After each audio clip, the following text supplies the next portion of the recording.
What if the key to achieving everything you want in life wasn't about working harder, hustling longer, or pushing yourself to the brink, but about mastering the way you think? At the heart of every great transformation, every hard-fought victory, lies a simple truth: the battles we face on the outside are won or lost in the mind first. And few philosophies understand this better than Stoicism, the ancient system of thought that has guided emperors, athletes, and visionaries for centuries. Marcus Aurelius, the philosopher king who ruled Rome at its height, once wrote something that cut straight to the core of ambition. You have power over your mind, not outside events. Realize this and you will find strength. That's the essence of real transformation. Not just chasing success, but reshaping how you see obstacles, how you process failure, and how you turn every challenge into fuel. This isn't about dusty old books or abstract ideas. Stoicism is a toolkit for modern warriors, anyone who refuses to settle, who wants more from life but knows that lasting achievement starts from within. Think about it. Why do some people crumble under pressure while others thrive? Why do setbacks destroy some and sharpen others? The difference isn't luck or talent, it's mindset. And Stoicism gives you the framework to build that unshakable mindset piece by piece. The same principles that helped Marcus Aurelius lead an empire can help you navigate the chaos of daily life, stay focused on your goals, and turn adversity into advantage. Because here's the secret: ambition without discipline is just a daydream. But when you combine relentless drive with the mental clarity Stoicism offers, that's when real change happens. In this video, we're going deep into 44 Stoic Guidelines, practical, battle-tested strategies to reshape your thinking, fortify your resolve, and unlock the kind of self-mastery that leads to lasting victory. This isn't theory. These are steps you can start using today, whether you're building a business, chasing a personal goal, or just tired of feeling like your emotions control you. We'll break down how to train your focus like a Stoic, why acceptance is the ultimate power move, and how to turn every setback into a setup for something greater. By the end, you'll have a blueprint for transformation that stood the test of time, because the obstacles may change, but the principles for overcoming them don't. So if you're ready to stop reacting and start conquering, let's begin. The first rule of real transformation: recognize the line between what you can change and what you must let go. Stoic philosopher Epictetus put it bluntly: some things are within our power while others are not. Your thoughts, your actions, your choices, those belong to you. The weather, traffic, other people's opinions, not so much. This is the dichotomy of control, the foundation of every Stoic practice. It sounds simple, but here's where most people waste their energy, trying to bend the world to their will instead of mastering their own responses. Seneca said it best: we suffer more often in imagination than in reality. Picture this: you're stuck in a meeting where your boss shoots down an idea you worked on for weeks. The frustration is real, but here's the fork in the road: you can spin out replaying the conversation, agonizing over their unfairness, or you can ask yourself the Stoic question: what part of this is actually mine to control? Maybe it's refining the pitch for next time, or channeling that energy into a better project. The moment you stop fighting the uncontrollables, the market crashing, a client's bad mood, even a pandemic, you free up mental space to act where it counts. Take a second right now to think: what's one thing gnawing at you today that's not in your hands? A delayed flight, a rude comment, a missed opportunity. Write it down, not to dwell on it, but to acknowledge it and consciously set it aside. Because every minute spent railing against what you can't change is a minute stolen from what you can build. This isn't passivity, it's precision. Like a surgeon who doesn't waste time cursing a power outage but reaches for a flashlight, Stoicism teaches you to redirect energy with ruthless focus. The result: less burnout, more progress; less noise, more clarity. And when you train yourself to see that dividing line clearly, something shifts. You stop being a victim of circumstance and start becoming the architect of your response.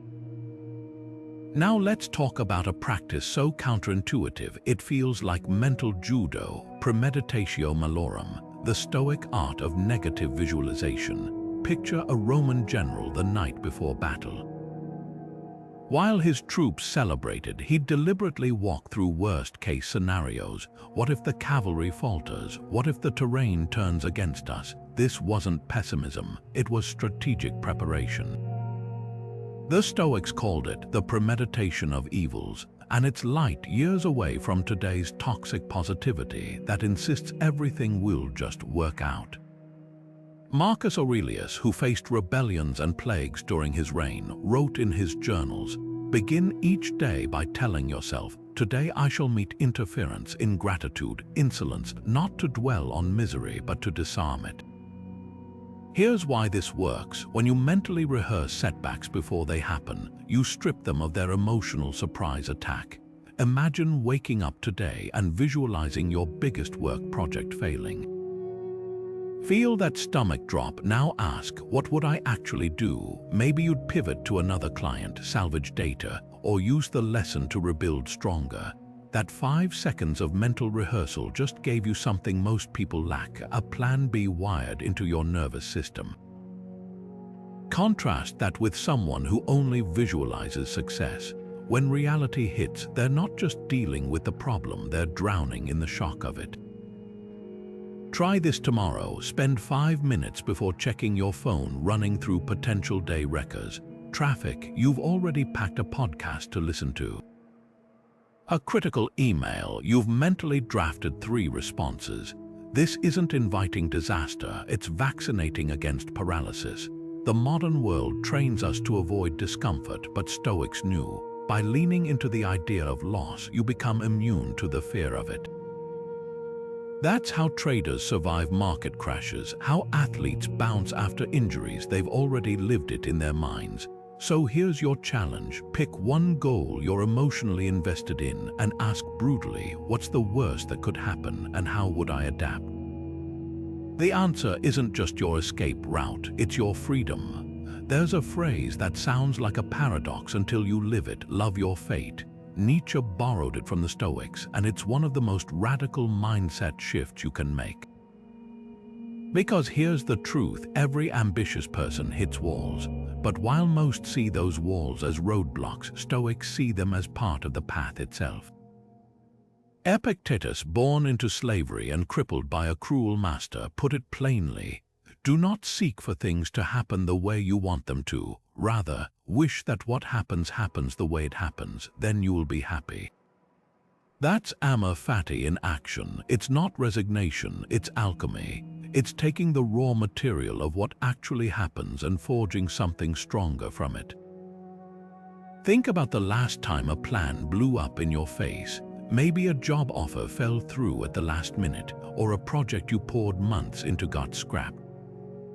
In that moment, you had a choice: rage against the unfairness or ask, what if this exact situation is here to teach me something I couldn't have learned any other way?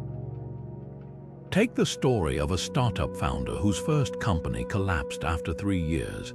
Instead of labeling it a failure, he dissected it like a Stoic. The collapse taught him how to read market shifts, spot shaky partnerships, and rebuild leaner.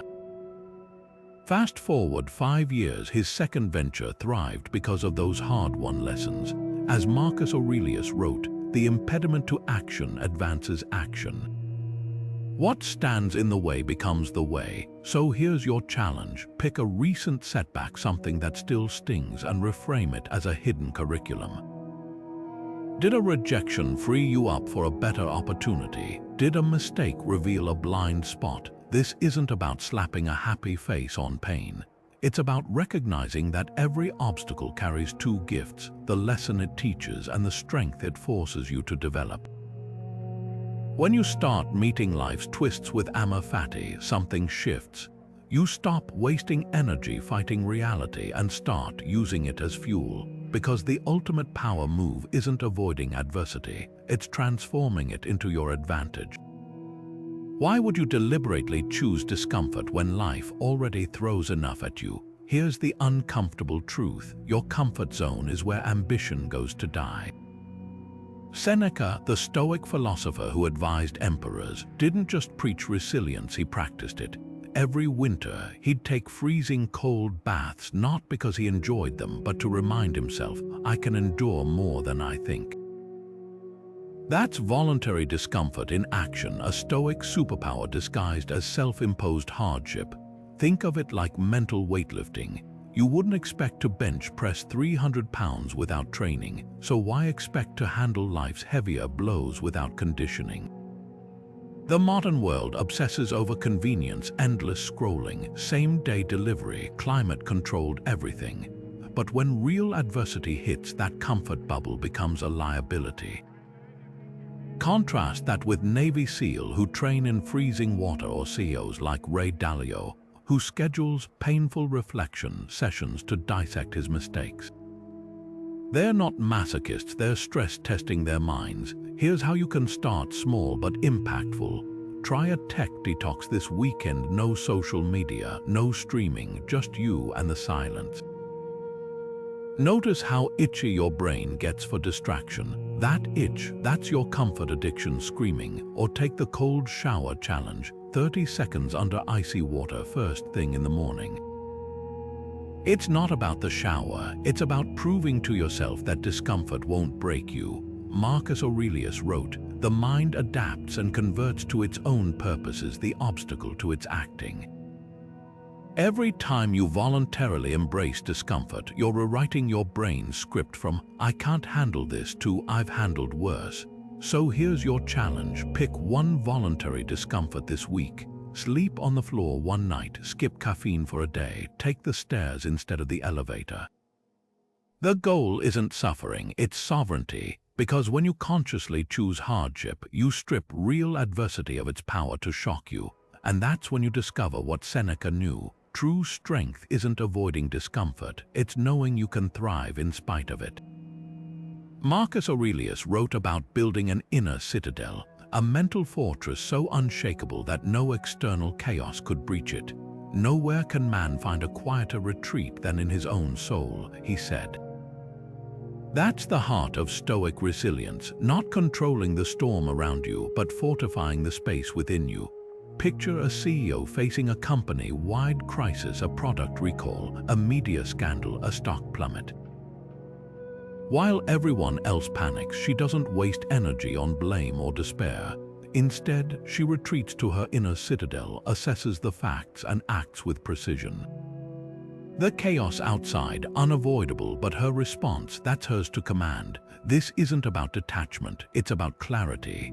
The Stoics knew that life will always throw waves at you, betrayals, failures, unforeseen disasters. The question isn't whether they'll come, but where you'll stand when they do.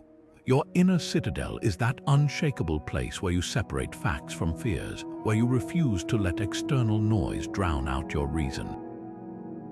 Think of it like the eye of a hurricane. Chaos swirls around it, but at the center, stillness. That's where real decisions are made. Here's how to start building yours. First, identify your non-negotiables, the values that anchor you when everything else feels unstable. For Marcus Aurelius, it was integrity, duty, and self-discipline. For you, it might be honesty, creativity, or perseverance. These become the walls of your citadel. Next, practice the pause. When stress hits, most people react instantly. But Stoics train to insert a moment of space between stimulus and response. That pause is where your power lies. It's the difference between snapping at a colleague and choosing a measured reply, between spiraling over bad news and asking, what's the next right move? One modern example, a tech founder whose company lost 70% of its value overnight. Instead of crumbling, he gathered his team and said, "We're not defined by the market's reaction. We're defined by what we build next." That's the inner citadel in action, recognizing that while you can't control events, you can control what they mean to you. So ask yourself, when the next crisis hits, where will you stand? In the storm or in the unshakable space you've built within? Start laying those bricks today. You will die. What then? The Stoics didn't shy away from this truth. They leaned into it. Memento Mori, remember you must die, wasn't some morbid fixation. It was a wake-up call, a lens to clarify what truly matters. Seneca put it bluntly: you act like mortals in all that you fear, and like immortals in all that you desire. Think about that for a second. We waste hours on distractions, postpone dreams for someday, and tolerate mediocrity, all while pretending time is infinite. But death isn't the enemy, oblivion is. The enemy is reaching the end only to realize you never really lived. Here's what death meditation looks like in practice. Every morning, the Stoics would visualize their own mortality. Not to paralyze themselves, but to prioritize. Imagine waking up today and asking, if this were my last month, would I spend it scrolling, complaining, or clinging to petty grievances? The answer is visceral. Suddenly, that meeting you're dreading, that grudge you're nursing, none of it would make the cut. A friend who survived a car crash once told me the strangest thing. In those seconds when the world flipped, all that flashed before his eyes weren't his achievements or regrets, but the moments he'd been fully present, laughing with his daughter, watching the sunset without checking his phone. That's the gift of Memento Mori. It strips away the trivial and leaves you with what's real. So here's your challenge. Carve out 5 minutes tonight to sit with this question: what would I stop tolerating if I knew my time was short? Maybe it's a toxic relationship, a job that drains your soul, or your own excuses. And then ask the flip side: what would I start doing immediately, not someday? Now, because Seneca was right, it's not that we have a short time to live, but that we waste much of it. Death isn't waiting at the finish line, it's walking beside you every day. The real power lies in letting that truth sharpen your focus, not your fear. When you stop pretending you have forever, you start acting like today matters, because it does. Marcus Aurelius didn't write meditations for fame or posterity. He scribbled those words in the dead of night by candlelight, as a battle-weary emperor wrestling with his own humanity. That's the power of Stoic journaling. It's not about pretty prose or performative self-help. It's raw, unfiltered self-dialogue, a mirror held up to your mind. Think of it like a daily debrief with your highest self. Epictetus, the former slave turned philosopher, drilled this into his students. Don't just say you've read books. Show me how they've changed you. And that's exactly what journaling does. It turns wisdom from something you consume into something you embody. Here's how to borrow Marcus' method. Every night, ask yourself 3 brutal questions. First, what truly was within my control today, and did I own it? Maybe you nailed a presentation but spent hours stressing over a coworker's tone. That's the Stoic spotlight, separating your arena from the noise. Second, where did I fall short of my own standards? Not to wallow in guilt, but to spot patterns. Did you snap at your partner over something trivial? Procrastinate on a promise? This isn't self-flagellation. It's like a coach reviewing game tape. The third question is your pivot. How will I do better tomorrow? One concrete step. Maybe it's setting a 5-minute timer before reacting in anger, or blocking your morning for deep work. Try this for 7 days straight, no filters, no sugarcoating. Watch what happens when you stop letting your days blur together and start holding yourself accountable. Because here's the secret Marcus knew: the unexamined life isn't just unlived, it's unclaimed. Your journal is where you stop being a passenger in your own story and start steering. Imagine holding a snow globe. When you shake it, the flakes swirl chaotically, making it impossible to see the scene inside clearly. That's exactly how our minds work when we let raw, unchecked impressions dictate our emotions. The Stoics called these first flashes of perception impressions, the initial unfiltered reactions our brains have to everything we see, hear, or experience. But here's the catch: impressions aren't facts. They're more like rough drafts of reality, waiting for your rational mind to edit them. Epictetus nailed it. Things themselves don't hurt us, but our judgments about them do. That moment when your heart races because someone left you on read, or when envy claws at your chest as you scroll through someone's highlight reel, those aren't truths. They're impressions in their raw, unchallenged form. This is where the Stoic view from above exercise becomes your secret weapon. Picture zooming out, way out, like you're floating above your own life.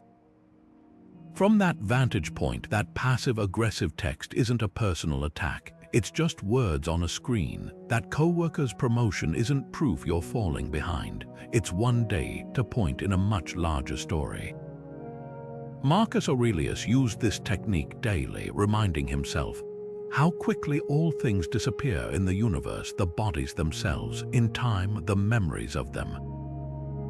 When you mentally step back, you strip away the emotional static and see things as they are, not as your amygdala screams they might be. Let's get brutally practical with social media, the ultimate impression minefield. You see a friend's vacation photos and instantly your brain serves up a toxic cocktail of comparison. Their life is perfect, I'm stuck, why not me? Hit pause, apply the view from above. That curated snapshot doesn't show the credit card debt, the family arguments, or the existential dread they might feel at 3 a.m. What you're envying isn't reality, it's a mirage your impressions created. So here's your challenge: pick one distorted perception you've been carrying. Maybe it's that you're failing because your progress doesn't match someone else's highlight reel, or that a setback proves you're not good enough. Now interrogate it like a Stoic. Is this impression factual or just my brain spin? What would this look like from space? Every time you dissolve a false narrative, you reclaim power. Because the goal isn't to stop having impressions, it's to stop letting them hijack your peace. As Epictetus said, it's not what happens to you, but how you react to it that matters. Your mind is the snow globe. You get to decide when to let the flakes settle. Cato the Younger once walked through Rome's streets barefoot in a pouring rain, not for show, but because he'd promised to do so. When his friends begged him to take shelter, he replied, "If I can endure this, how much more can I endure?" That's the discipline of action in its purest form. Integrity so relentless it becomes second nature.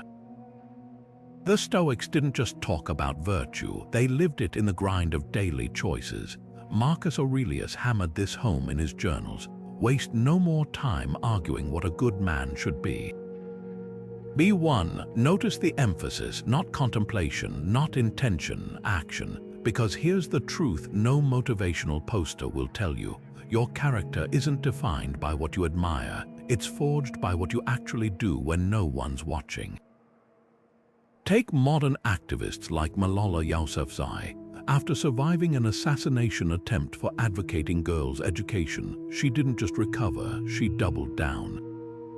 Why? Because Stoic-style right action isn't about grand gestures, it's about consistency. Every speech she gives, every school she helps build, is another brick in the same wall Cato was building centuries ago.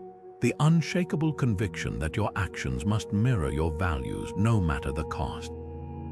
The key isn't scale, it's alignment. Marcus wrote, "Let your deeds be the proof of what you profess."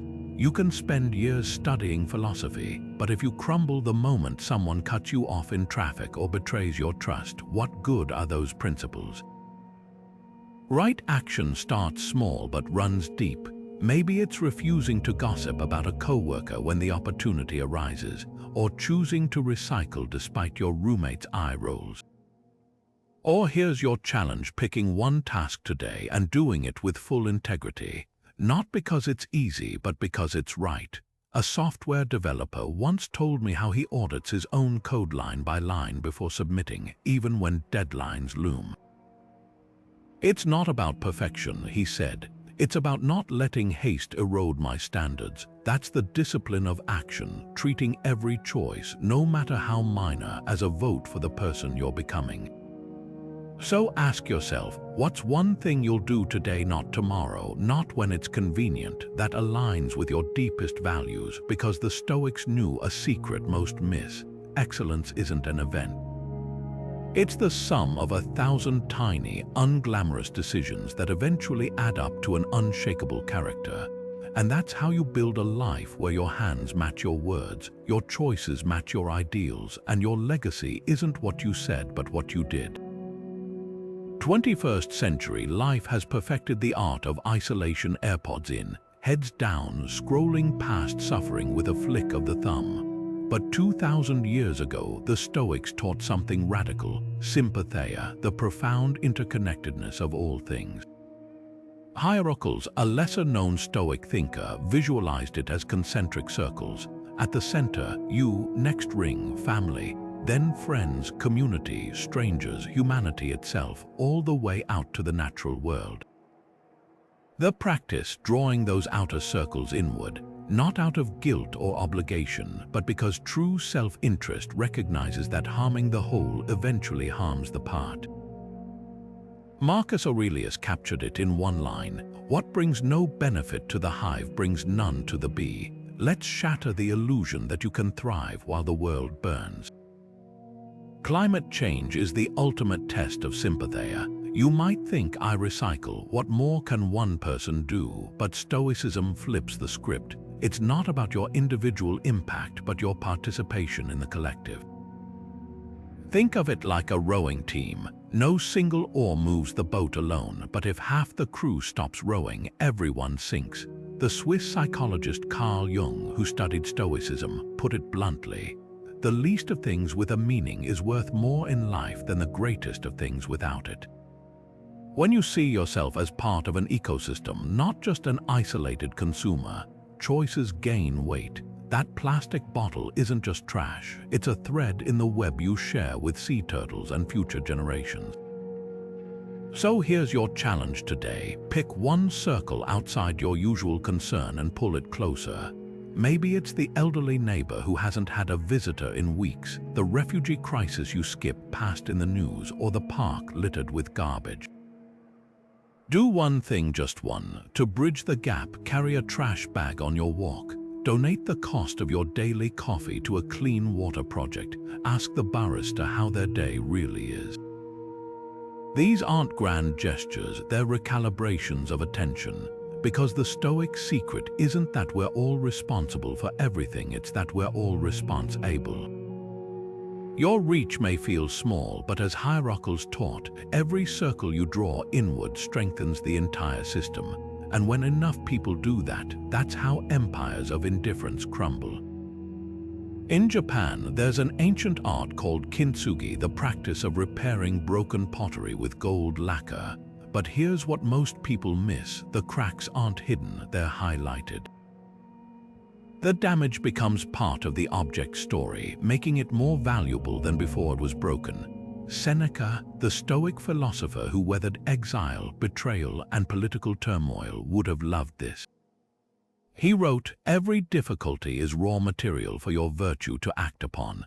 That's the Stoic lens in action, not seeing obstacles as roadblocks, but as raw material for something stronger. Take the story of a tech startup whose flagship product failed spectacularly just 6 months after launch. The team could have folded, blamed the market, investors, or bad luck. Instead, they did something radical. They dissected the failure like Stoic surgeons. What they found: the very features that made their product fail for its original purpose made it perfect for an entirely different industry, one they'd never considered. 2 years later, their pivot landed them on the cover of Wired. The lesson: obstacles don't just test you, they redirect you. Marcus Aurelius put it even more bluntly: the impediment becomes the way.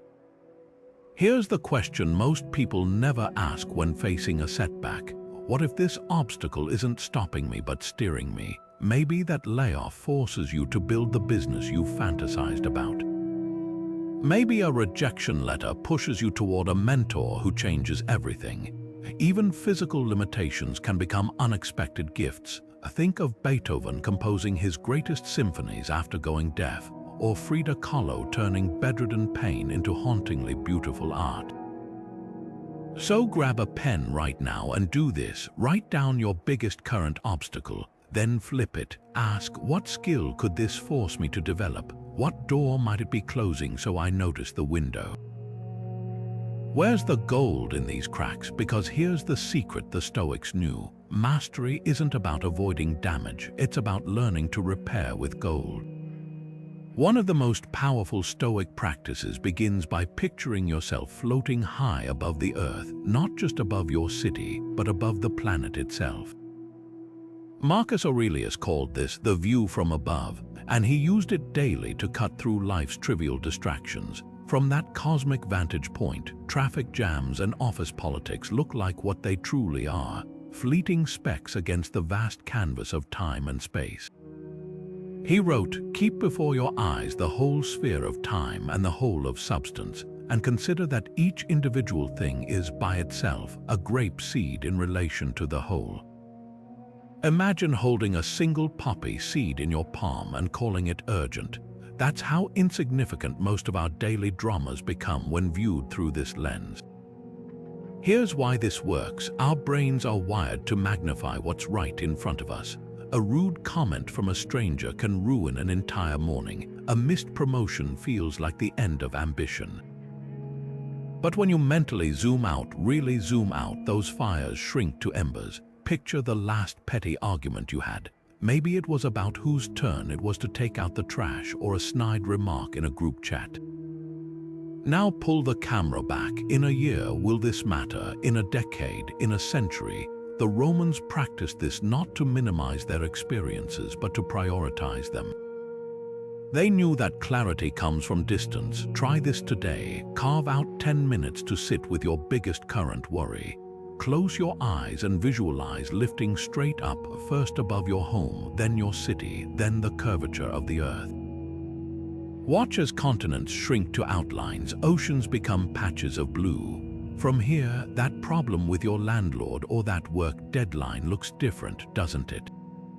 Not because it's unimportant, but because you're seeing it in proportion. Astronauts who have seen Earth from space often describe the overview effect, a radical shift in perspective where national borders vanish, and what remains is the shared fragility of our existence. You don't need a rocket to access this, you just need the discipline to step back. The view from above isn't about dismissing your struggles, it's about anchoring them in something larger. Marcus Aurelius ruled an empire, yet he reminded himself daily, soon you will have forgotten the world, and soon the world will have forgotten you. That's not nihilism, it's liberation. When you grasp how small your conflicts are in the grand scheme, you're freed to focus on what truly lasts, the integrity of your actions, the depth of your connections, the marks you leave on the few lives you touch. So next time rage or anxiety starts to boil, ask, how will this look from the stars? The answer might just change everything. Picture a packed courtroom in New York, 1972. A young defense attorney named Thomas Puccio is cross-examining a key witness, but instead of rapid-fire questions, he does something unnerving. He asks one pointed question, then falls completely silent. Not for 3 seconds, not for 10, for a full minute. The tension builds until the witness cracks, unraveling his entire testimony under that weight of quiet. That's the power of strategic silence, a weapon the Stoics mastered centuries before modern psychology coined the pause principle. Zeno of Citium, the founder of Stoicism, put it bluntly, "We have 2 ears and 1 mouth, so we can listen twice as much as we speak." But here's where most people miss the mark. Stoic silence isn't just about withholding words. It's about creating space for truth to surface, for impulses to cool, for real understanding to take root. Think of the last time you rushed to fill a conversational gap with a joke, a defense, or an unnecessary explanation. Now imagine what might have happened if you'd let that silence breathe instead. Take high-stakes negotiations. A study at Harvard tracked 2 groups of dealmakers. one trained in assertive speaking tactics, the other drilled in active silence, listening fully, pausing before responding, and mirroring body language. The silent group closed deals 23% more often.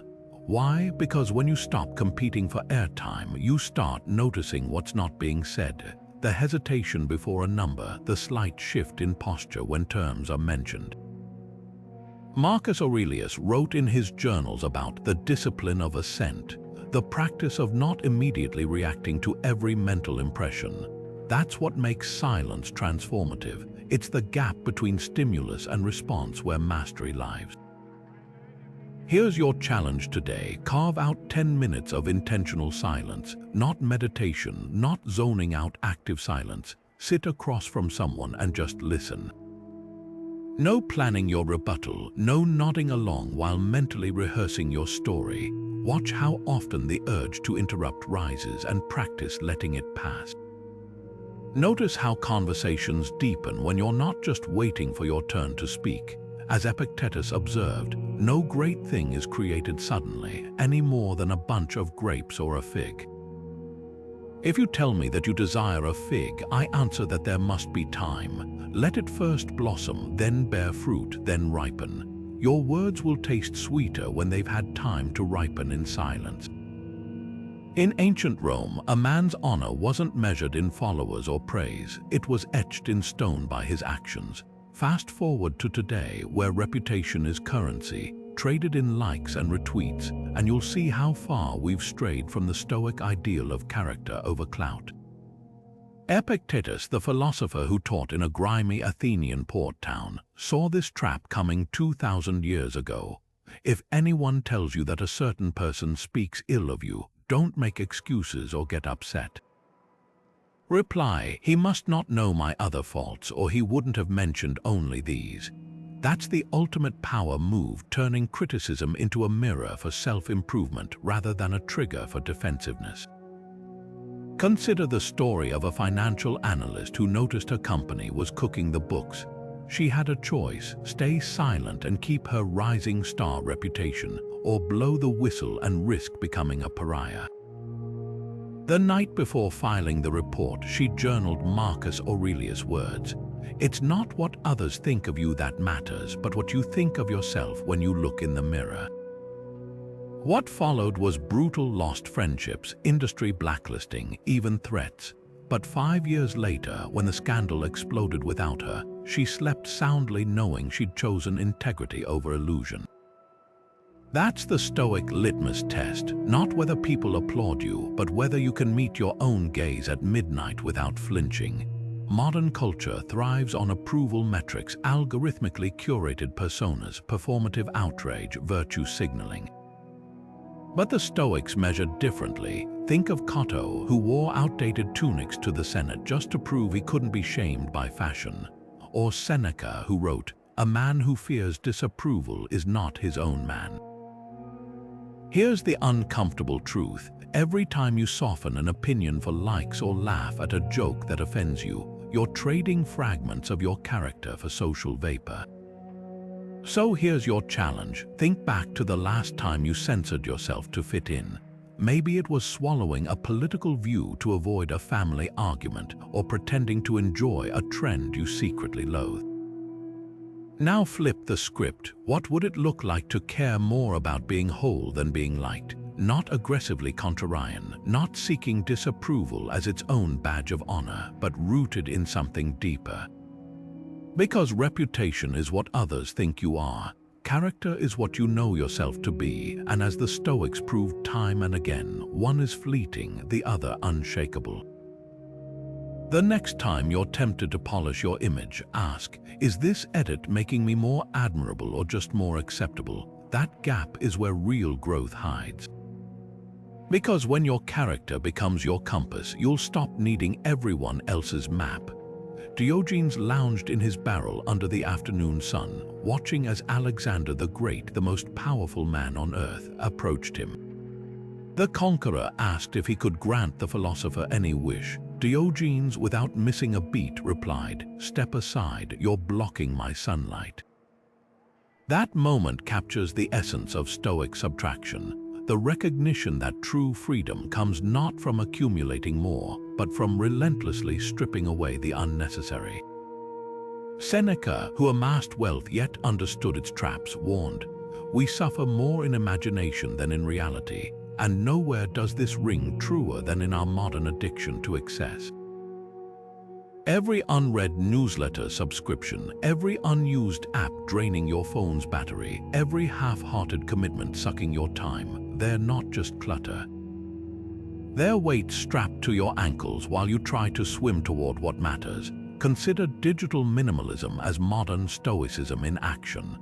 A study at the University of Pennsylvania found that limiting social media use to 30 minutes a day significantly reduced loneliness and depression. But here's what most people miss. It's not about the minutes saved, it's about the mental space reclaimed. When you stop drowning in the trivial, you create room for the essential to surface. Think of your attention as prime real estate. Every notification you allow, every tab left open in your brain, is a squatter taking up valuable space. Marcus Aurelius didn't have Instagram, but he grasped the principle. If you seek tranquility, do less, not unimportant less, unnecessary less. Here's where Stoic subtraction gets practical. Grab a notebook and draw 2 columns. In the first, list 3 things that consistently drain your energy without adding value. Maybe it's that group chat spiraling into complaints, the habit of checking metrics obsessively, or saying yes to events you dread. Now the Stoic twist. In the second column, write what each subtraction makes space for. Less doom-scrolling means more time for that book challenging your thinking. Fewer shallow commitments means deeper focus on your craft. Like pruning a tree, you're not just cutting branches, you're directing growth where it matters. This week, challenge yourself to a Stoic triage. What 3 things can you remove not just temporarily but permanently? Start small but irreversible. Delete the app that's become a reflex, not a resource. Unsubscribe from the emails you automatically archive. Tell that project you've been half-heartedly supporting, "If I'm not all in, I'm out." Because here's the paradox Diogenes proved in that barrel. When you stop clinging to what you think you should want, you become unshakably anchored in what actually sustains you. The art of subtraction isn't about loss, it's about liberation. And in that empty space, that's where your best work begins. The myth of natural genius is one of the most toxic lies ambition ever sold us. Musonius Rufus, the Stoic teacher who trained Epictetus, saw right through it centuries ago. For neither the farmer can sow in winter, nor will the one who has not practiced the things which he must do them well. Translation: no amount of raw talent replaces deliberate repetition. Think about Michael Jordan, not the global icon with 6 championship rings, but the scrawny high school sophomore who got cut from varsity. That rejection didn't expose a lack of talent, it revealed a gap in training. His response, 500 free throws every morning before school, not when he felt like it. Not when inspiration struck, every single day. That's not natural ability at work. It's Stoic discipline in motion. Here's the uncomfortable truth most people never confront. Talent is just permission to start. Mastery is earned in the dark hours when no one's watching, when your hands ache and your brain begs for shortcuts. The world loves romanticizing prodigies, the kid who codes an app at 12, the artist whose first sketch goes viral. But dig deeper and you'll find the same story, obsessive practice disguised as genius. Even Mozart, the ultimate child prodigy, hammered away at scales for years. Under his father's ruthless tutelage before composing a single original note, the Stoics knew this instinctively, that excellence isn't bestowed, it's built. So let's dismantle the myths holding you back. Myth 1. If I were really talented, this would come easily. Reality check. Ease is the enemy of growth. The moment you stop struggling, you stop improving. Myth 2. They're just naturally gifted. Behind every overnight success are thousands of unseen nights. Myth 3. I'm too old to start. Stoic philosophy was founded by Zeno after he lost everything in a shipwreck at 30, an age considered ancient by Greek standards. Your challenge: pick one skill right now, not a vague goal like get better at writing, but something concrete: crafting punchy headlines, shooting left-handed layups, delivering TD-style pauses in speeches. Then for the next 30 days, drill it for 20 focused minutes. No multitasking, no Instagram breaks, just you and the work. Why? Because the Stoics didn't believe in talent. They believed in training the kind that forges unshakable confidence, not from praise, but from proof.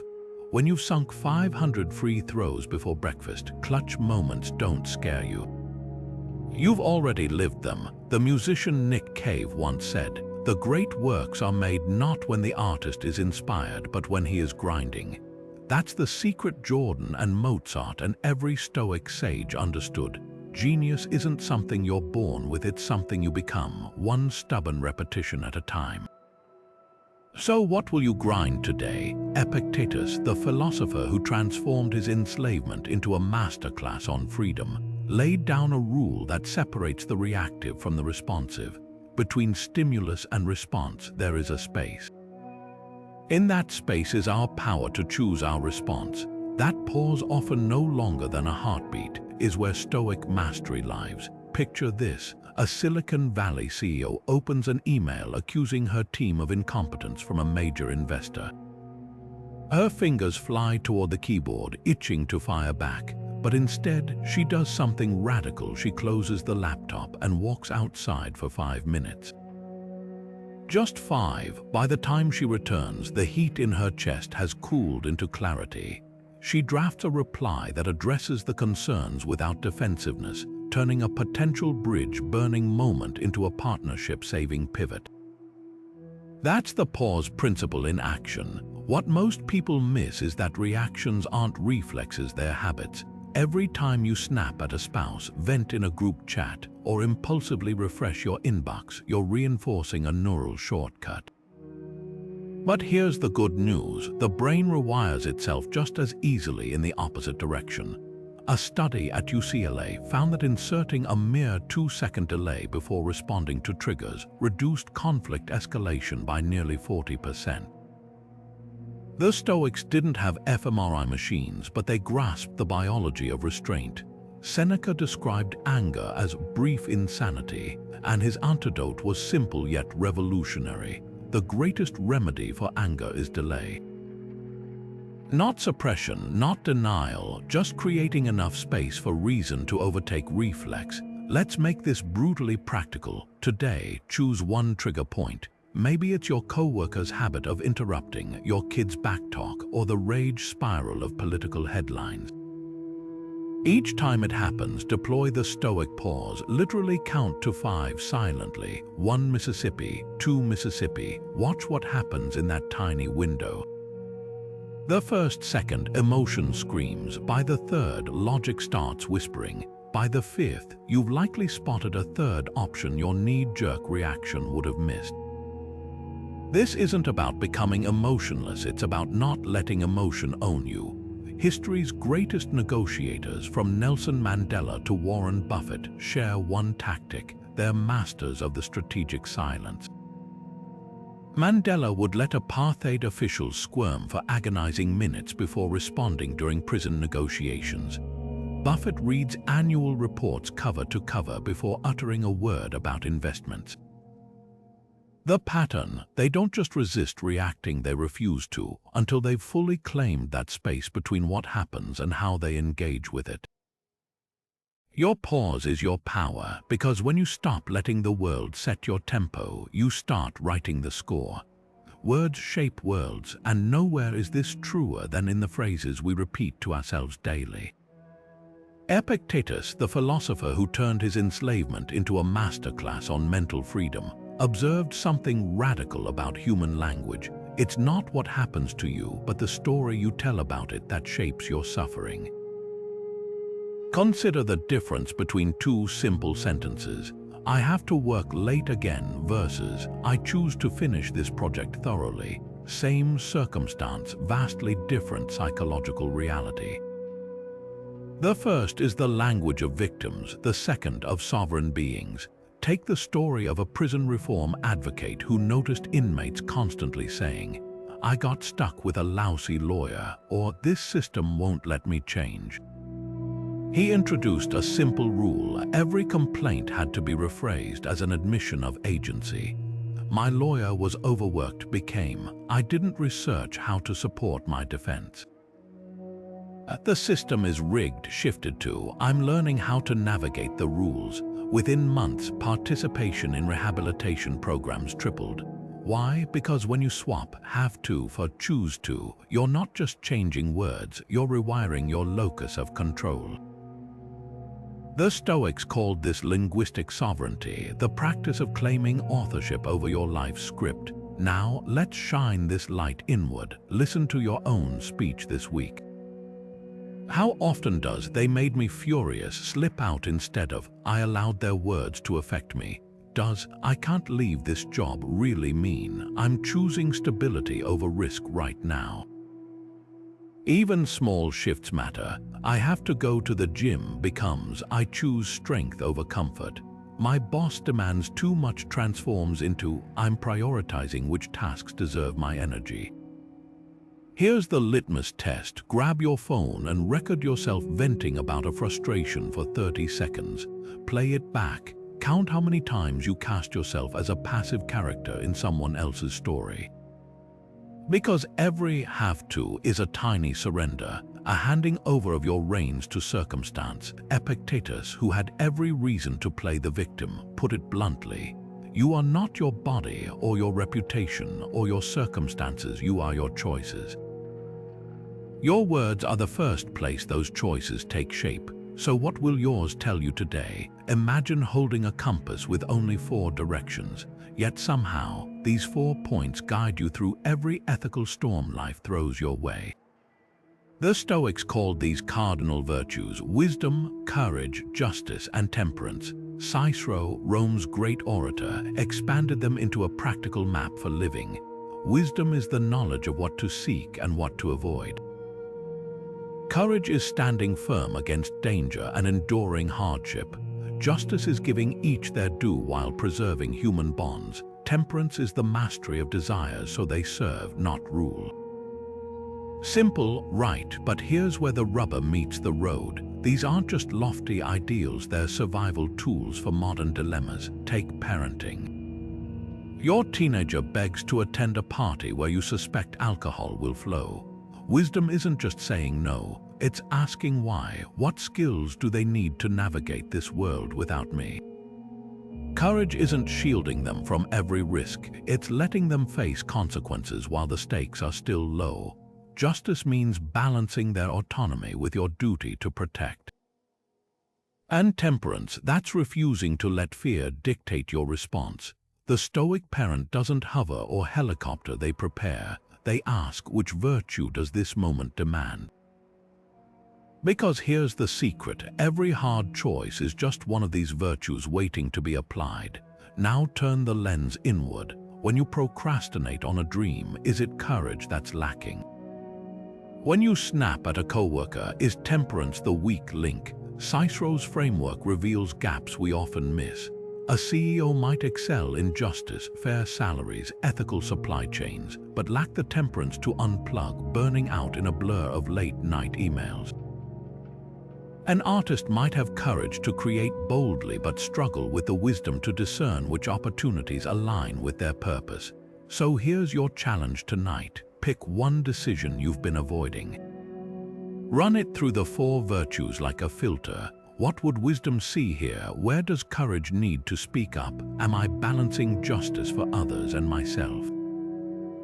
Is temperance keeping my desires in check or stifling growth? The answer isn't just what to do, it's who you'll become by doing it, because virtue isn't about being perfect.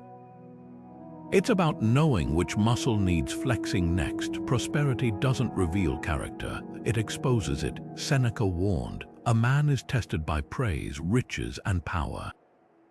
Think about that for a second. Adversity forces us to rise, but comfort lets us slip into who we truly are when no one's watching.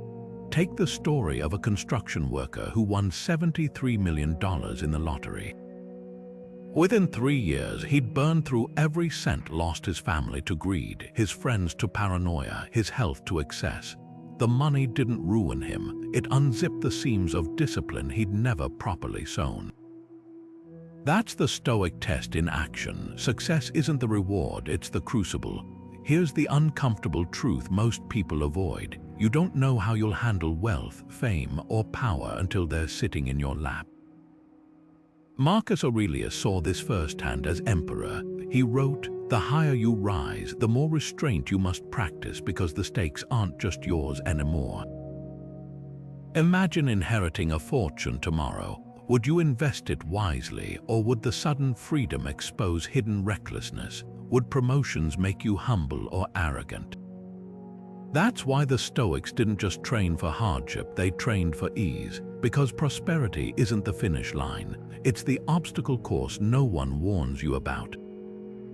So how do you prepare for a test you can't simulate? Start small. If you suddenly got a 20% raise, would your spending inflate to match, or would your savings grow? If you gained 10,000 social media followers overnight, would you double down on authenticity or chase the algorithm? These micro-tests reveal macro-truths. The Roman general Scipio Africanus, after conquering Carthage, deliberately wore the same worn-out tunic he'd fought in, not as a stunt but as a daily reminder. Victory changes everything except what matters. Your challenge today: play the Stoic lottery game. Pick one area where sudden success could derail you. Maybe it's discipline with money, time management if work got easier, or humility if you became an authority. Now design one rule to keep yourself grounded. It could be as simple as, if I earn more, I give more, or for every new follower, I spend an hour creating without validation. Because here's the secret Seneca knew: the real measure of strength isn't how you handle rock bottom, it's how you navigate the summit without losing your footing. There's a powerful mental shift that happens when you stop saying, "I messed up," and start asking, why did they keep making that mistake? The Stoics called this self-distancing, the practice of viewing your life as if you were observing someone else's.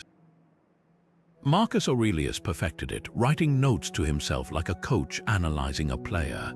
When you wake up in the morning, tell yourself, the people I deal with today will be meddling, ungrateful, arrogant, but I cannot be angry with them, for we are made for cooperation. Notice how he doesn't say, I'll face rude people. He says, you will. That tiny linguistic flip creates instant objectivity, like stepping outside your own skin to diagnose patterns without ego's distortion. Science backs this ancient hack. A study at Cornell had participants reflect on painful experiences. One group wrote in first person, I felt humiliated. Another in third, John felt humiliated. The third-person group showed significantly lower emotional distress and sharper problem-solving insights. Why? Because when you stop being the protagonist of your own drama, you become its director instead. Picture a CEO who just lost a major client. Saying, I failed, might spiral into shame, but the CEO underestimated the client's need for transparency. That's an analysis ripe with lessons. Here's how to train this muscle today. Take yesterday's toughest moment and rewrite it as if it happened to a character in a book. She rushed through the presentation because she'd skipped prep work to scroll Instagram. Suddenly, the excuses fall away and the fix becomes obvious. Athletes do this instinctively. Watch a quarterback review game footage not to beat himself up, but to coldly assess. He held the ball too long on third down. That detachment is the difference between wallowing and evolving. The real magic happens when you apply this to future challenges too, staring down a difficult conversation. Preview it in third person. They'll stay calm when the other person gets defensive because they've practiced responses. Marcus was right. The observer's seat isn't just for hindsight, it's your launchpad for wiser action. Because when you stop seeing yourself as the problem and start seeing yourself as the project, every setback becomes a strategic pivot waiting to happen. Cleans, the Stoic philosopher who carried water by night to support his studies, wrote a line that captures the heart of resilience. "Lead me, Zeus, and you too, fate, wherever you have assigned me. I shall follow without hesitation, but even if I am disobedient and rebel, I shall follow no less." That's the reserve clause in action, not passive surrender, but active collaboration with reality. The ancient Stoics didn't just set goals, they appended an invisible asterisk, fate permitting. This isn't about doubting yourself, it's about respecting the unpredictable tides of life while staying committed to sailing. Modern project management could learn from this. Think of a tech startup burning through venture capital, convinced their app will dominate the market by year's end. Contrast that with a team that plans aggressively but writes, "If nothing prevents," beside every milestone. The first group sees delays as personal failures, the second treats them as data points for adaptation. When COVID hit, restaurants that had baked the reserve clause into their expansions, "We'll open a second location if nothing prevents," pivoted to ghost kitchens faster than those married to rigid timelines. The Stoic approach doesn't weaken ambition, it makes it shockproof. Here's why this works neurologically. When you attach "if nothing prevents" to a goal, you're not lowering expectations, you're creating mental flexibility. A study in the Journal of Behavioral Decision-Making found that people who practiced this kind of conditional planning recovered from setbacks 37% faster than rigid planners. They'd already visualized alternate paths, so when life threw curveballs, they weren't paralyzed, they were prepared. Marcus Aurelius modeled this daily, writing, "When you wake up, tell yourself, today I may encounter interference, ingratitude, insolence, but none of these things can deter me." He didn't say they wouldn't happen, he said they wouldn't derail him. Your challenge: take 3 current goals. Maybe it's finishing a certification, hitting a revenue target, or running a marathon, and tack "if nothing prevents" to each. Not as an excuse, but as a strategic disclaimer. Then do what Cleans did, list 3 potential obstacles under each. A promotion might require relocating, fate. An injury could pause training, fate. A family crisis might delay your side hustle, fate.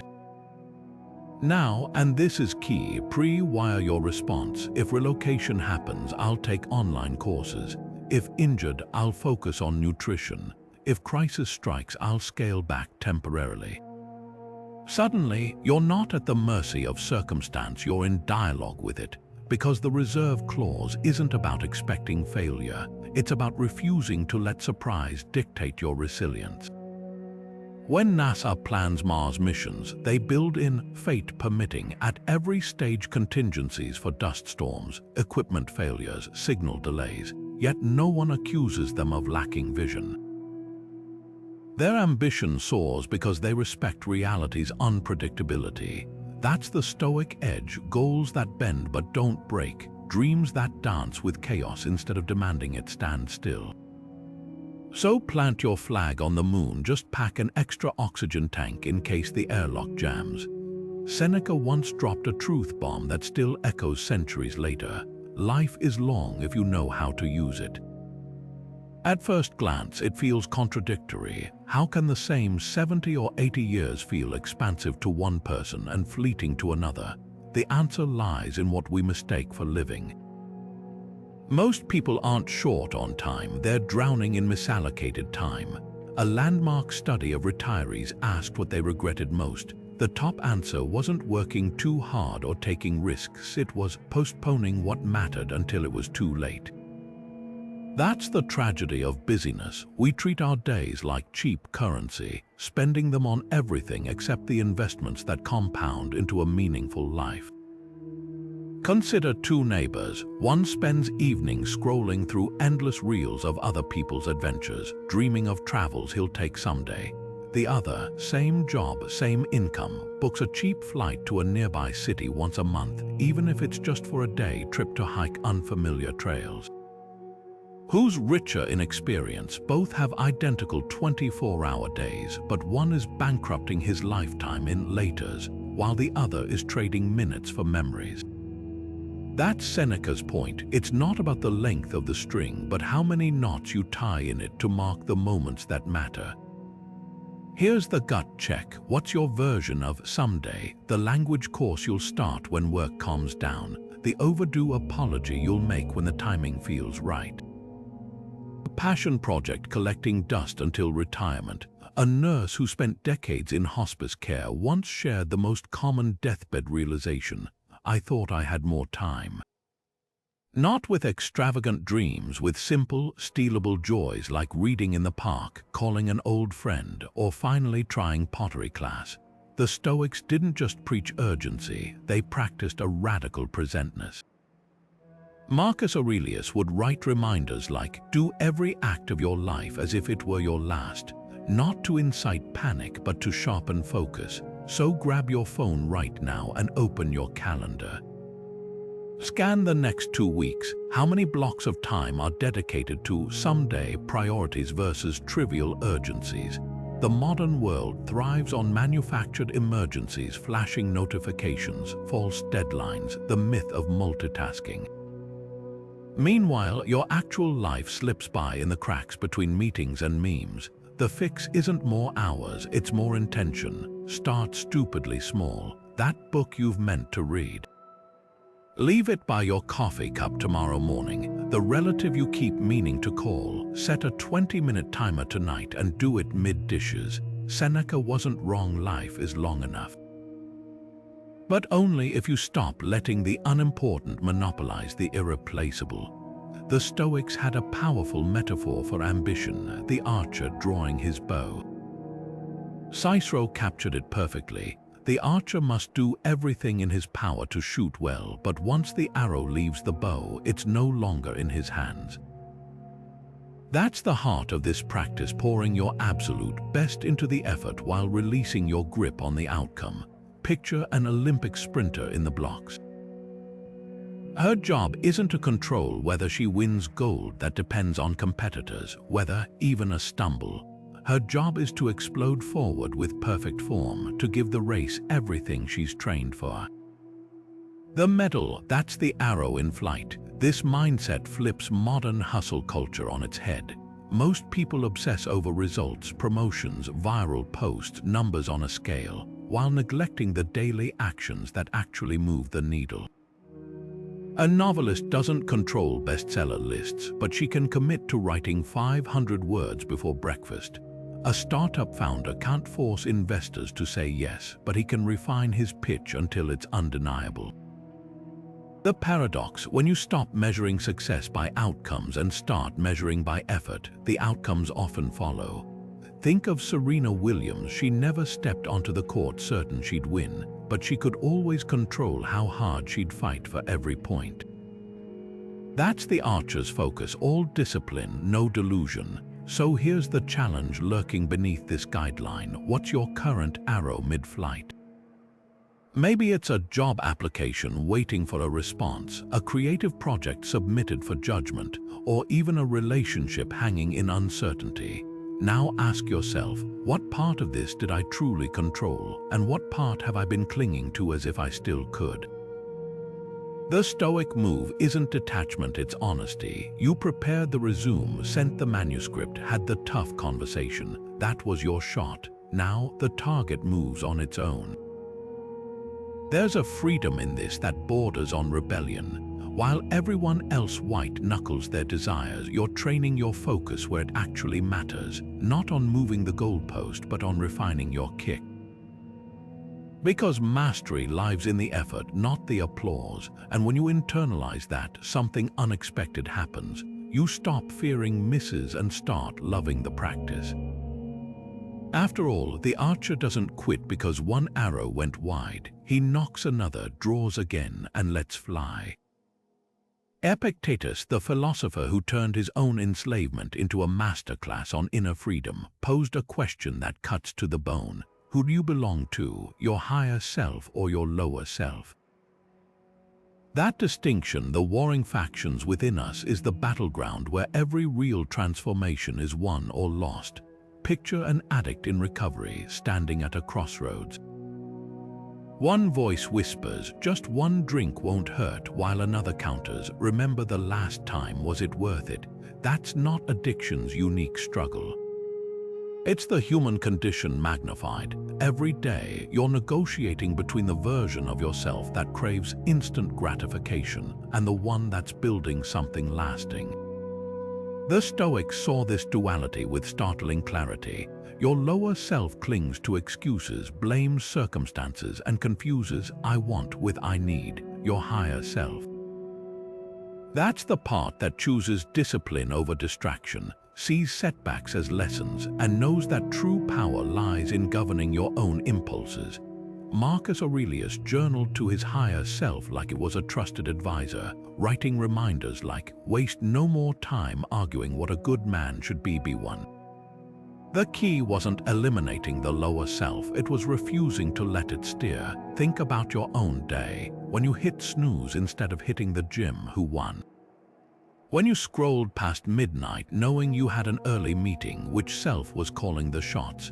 Recovery programs have a brilliant tactic for this, playing the tape forward. Before giving in to an urge, they ask, "How will this feel tomorrow?" That's Stoicism in action, giving your higher self time to override the lower's knee-jerk cravings. Here's the litmus test. At day's end, ask, which version of me showed up more today? Not to judge, but to observe, because awareness is the first domino. Every time you catch your lower self hijacking your intentions, procrastinating, snapping at a loved one, chasing empty validation, you create a sliver of space to choose differently next time. And that's where the magic happens, not in perfection, but in the slow, steady transfer of power from the self that takes the easy path to the one that builds bridges to better. The lower self screams for attention, but the higher self speaks in whispers. Your job isn't to silence one, it's to decide which one you'll lean in to hear. Seneca had a nightly ritual that could revolutionize how you process your days, not with guilt, but with growth. He'd quietly ask himself 3 piercing questions as the candles burned low. What evils did you cure today? What weaknesses did you resist? Where did you fall short? And why? No self-flagellation, just cold-eyed analysis. Picture a general debriefing his troops after battle, noting where formations broke and where courage held. That's the Stoic nightly audit, not a diary of complaints, but a tactical review for tomorrow's campaign. Now flip the script to mornings. While most people grab their phones and dive into the day's chaos, Stoics like Marcus Aurelius lit their mental torches before sunrise. His journal entries often began with reminders like, "Today I'll meet interference, ingratitude, and arrogance, but none can deter me from acting with justice and patience." He wasn't manifesting positivity, he was preloading his mindset like a runner stretching before a race. Centuries later, Benjamin Franklin perfected this duality. His famous daily schedule included morning questions like, "What good shall I do today?" paired with evening reflections like, "What good did I accomplish?" The magic wasn't in the questions themselves, but in the rhythm, setting intentions like bookends to the day. Here's why this works neurologically. Intention setting primes your brain's reticular activating system, the mental filter that decides what you notice. Tell yourself, "Today I'll stay calm under pressure," and suddenly you spot opportunities to practice patience that you'd have missed otherwise. The nightly review, meanwhile, taps into something called the zygonic effect. Our brains obsess over unfinished tasks until we process them. Writing down where you stumbled closes those mental tabs, freeing up RAM for tomorrow's work. Your challenge: try the Stoic bookends for just 3 days. Each morning, ask, "What's one virtue I want to embody today?" Keep it specific, not "I'll be brave," but "I'll voice my idea in the meeting even if my voice shakes." Then at night, channel Seneca. Where did I act in alignment with my values? Where did I let fear drive the wheel? no fluff, no judgments, just data. A tech CEO I know does this with a twist. He records quick voice memos, one pre-coffee, one post-work, and compares them weekly. The patterns astound him. On days he sets clear intentions, his nighttime reflections show 80% more progress, even if the external chaos was identical. That's the Stoic secret. Days don't just happen to you. They're conversations between your morning resolve and your evening honesty. And in that dialogue, you're not just passing time, you're sculpting character. Marcus Aurelius, the emperor who carried the wisdom of dead mentors in his pocket, wrote something startling in his private journals. When you need encouragement, think of the qualities of those around you. The energy of one, the modesty of another, the generosity of a third for nothing is as uplifting as the virtues of others made manifest. He wasn't talking about living colleagues. He was summoning an imaginary council of Stoic sages, long gone but eternally present in their teachings. This wasn't mere nostalgia, it was mental time travel. The founder of a billion-dollar tech startup wears a simple leather bracelet stamped with WWSD, not a religious acronym, but what would Seneca do? When faced with a layoff decision, he doesn't spiral into guilt, he asks Seneca's ghost for counsel. Would the philosopher who calmly rebuilt his life after exile see these employees as cost? Or as human beings deserving dignity? That's the power of your personal Stoic pantheon, an advisory board of the dead who outvote your worst impulses. Think of it like mental drafting, the technique cyclists use to conserve energy by riding in another's slipstream. Your counsel doesn't just advise, they pull you forward. A trial lawyer I know keeps 3 empty chairs in her office during prep sessions. One for Cicero, master of rhetoric, one for Epictetus, the slave who taught defiance through reason, and one for Ruth Bader Ginsburg, the modern Stoic who transformed outrage into strategy. Before walking into court, she asks them, which argument would pierce through the noise? Which tone would disarm the opposition? Which precedent would shift the judge's gaze? The chairs stay empty, but the minds occupying them shape every cross-examination. Here's how to build yours. Start with a simple list: 3 figures, living or dead, whose virtues counteract your weaknesses. Struggling with temper, add Gandhi to temper your fire with his restraint. Paralyzed by perfectionism, invoke Beethoven, who composed his greatest symphonies after going deaf, proving art thrives in imperfection. For decision fatigue, channel Eleanor Roosevelt's crisp clarity. Do one thing every day that scares you. The key isn't historical accuracy, it's psychological utility. Your Stoic counsel isn't about worship, it's about borrowing spines when yours feels brittle. Now, the litmus test, when you faced your last major crossroads, whose voice was conspicuously absent from your internal dialogue, the mentor you should have summoned but didn't. That gap reveals where your counsel needs reinforcements, because the Stoics knew a secret modern psychology confirms: we don't just think with our minds, we think through the minds we've internalized.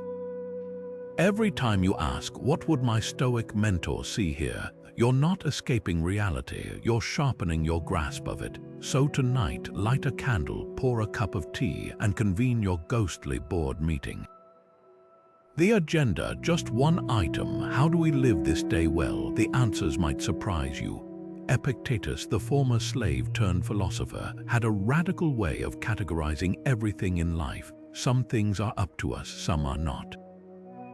But there's a third category that trips most people up, what the Stoics called preferred indifference. Wealth, fame, even health, these aren't inherently good or bad. They're neutral tools that gain value only based on how we use them. Picture a chef's knife. In skilled hands, it creates meals that nourish families. In reckless ones, it causes harm. The knife itself, indifferent. The hands that wield it, that's where morality enters. Take the story of a minimalist entrepreneur who sold his tech startup for millions. While his peers bought yachts and starred in Forbes lists, he did something unexpected.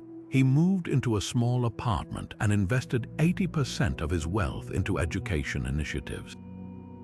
When asked why, he quoted Epictetus, "Wealth consists not in having great possessions, but in having few wants." Notice what he didn't do: reject money entirely. Instead, he treated it like a preferred indifferent, useful if aligned with virtue, but worthless if it corrupted his character. That's the Stoic tightrope, neither clinging to externals nor pretending they don't matter, but holding them with open hands. Here's where most people derail. They confuse preferring comfort with needing it. A promotion isn't the problem, it's the sleepless nights fearing you'll lose it. A relationship isn't the trap, it's the desperation that makes you tolerate disrespect. The Stoics didn't advocate poverty or solitude. They advocated detachment, the ability to enjoy life's gifts without letting them define your worth. Marcus Aurelius, ruling the Roman Empire, reminded himself daily, you can discard most distractions and direct your attention to what's truly significant. So here's your challenge. Grab a sheet of paper and draw 2 columns. On the left, list every external you're currently chasing. Maybe it's a salary number, a follower count, or a particular lifestyle. Now the hard part. In the right column, answer, how would my daily choices change if I stopped overvaluing this? That fitness obsession, would you still exercise if no one ever saw your body? That dream job title, would the work itself fulfill you if you couldn't post about it? This isn't about giving up goals, it's about exposing the hidden costs of attaching your peace to them. Because here's the paradox Epictetus uncovered. When you stop needing externals to validate you, you're free to pursue them with even greater mastery. Like the archer who shoots best when he forgets the prize, or the musician who plays freest when she stops craving applause, preferred indifference are the ultimate cheat code. They let you engage fully in the game while remembering it's just a game. So what's on your indifference list? And more importantly, who would you become if you stopped letting it define you? Marcus Aurelius once wrote about the absurdity of getting worked up over minor nuisances. Does a man insult you? That's his problem. He has his own tendencies, his own agenda. What's yours to avoid being like him? Then he delivers the knockout blow. You ought not to be upset about ants carrying their dead across your path. Think about that image, ants so consumed by their tiny dramas, oblivious to your existence. Now flip the lens. How often are you the ant spinning epic tragedies out of trivial irritations? The Stoics had a name for this shift, prosoch, the art of turning life's petty annoyances into a training ground for resilience. Picture yourself stuck in traffic, late for an appointment. Your fingers drum the wheel, your jaw tightens, classic stress response. Now imagine reframing that gridlock as a deliberate drill. This isn't just a delay, it's your personal dojo for practicing patience. The driver who cuts you off, your sparring partner in forgiveness. The endless red light, a meditation timer testing your ability to stay present. The ancient Spartans trained by sleeping on hard ground and eating bland meals, not to punish themselves, but to inoculate against discomfort. Modern life hands us these micro-trials daily: the slow barista, the crashing Wi-Fi, the neighbor's barking dog. But we treat them as disruptions instead of opportunities. Here's the neuroscience behind why this works. Every time you meet irritation with awareness instead of reaction, you're strengthening your prefrontal cortex's control over the amygdala, the brain's panic button. A study at UCLA found that commuters who practiced mindfulness in traffic reported lower stress levels and arrived at destinations more focused than those who fumed. The traffic didn't change, their relationship to it did. Marcus Aurelius hammered this home.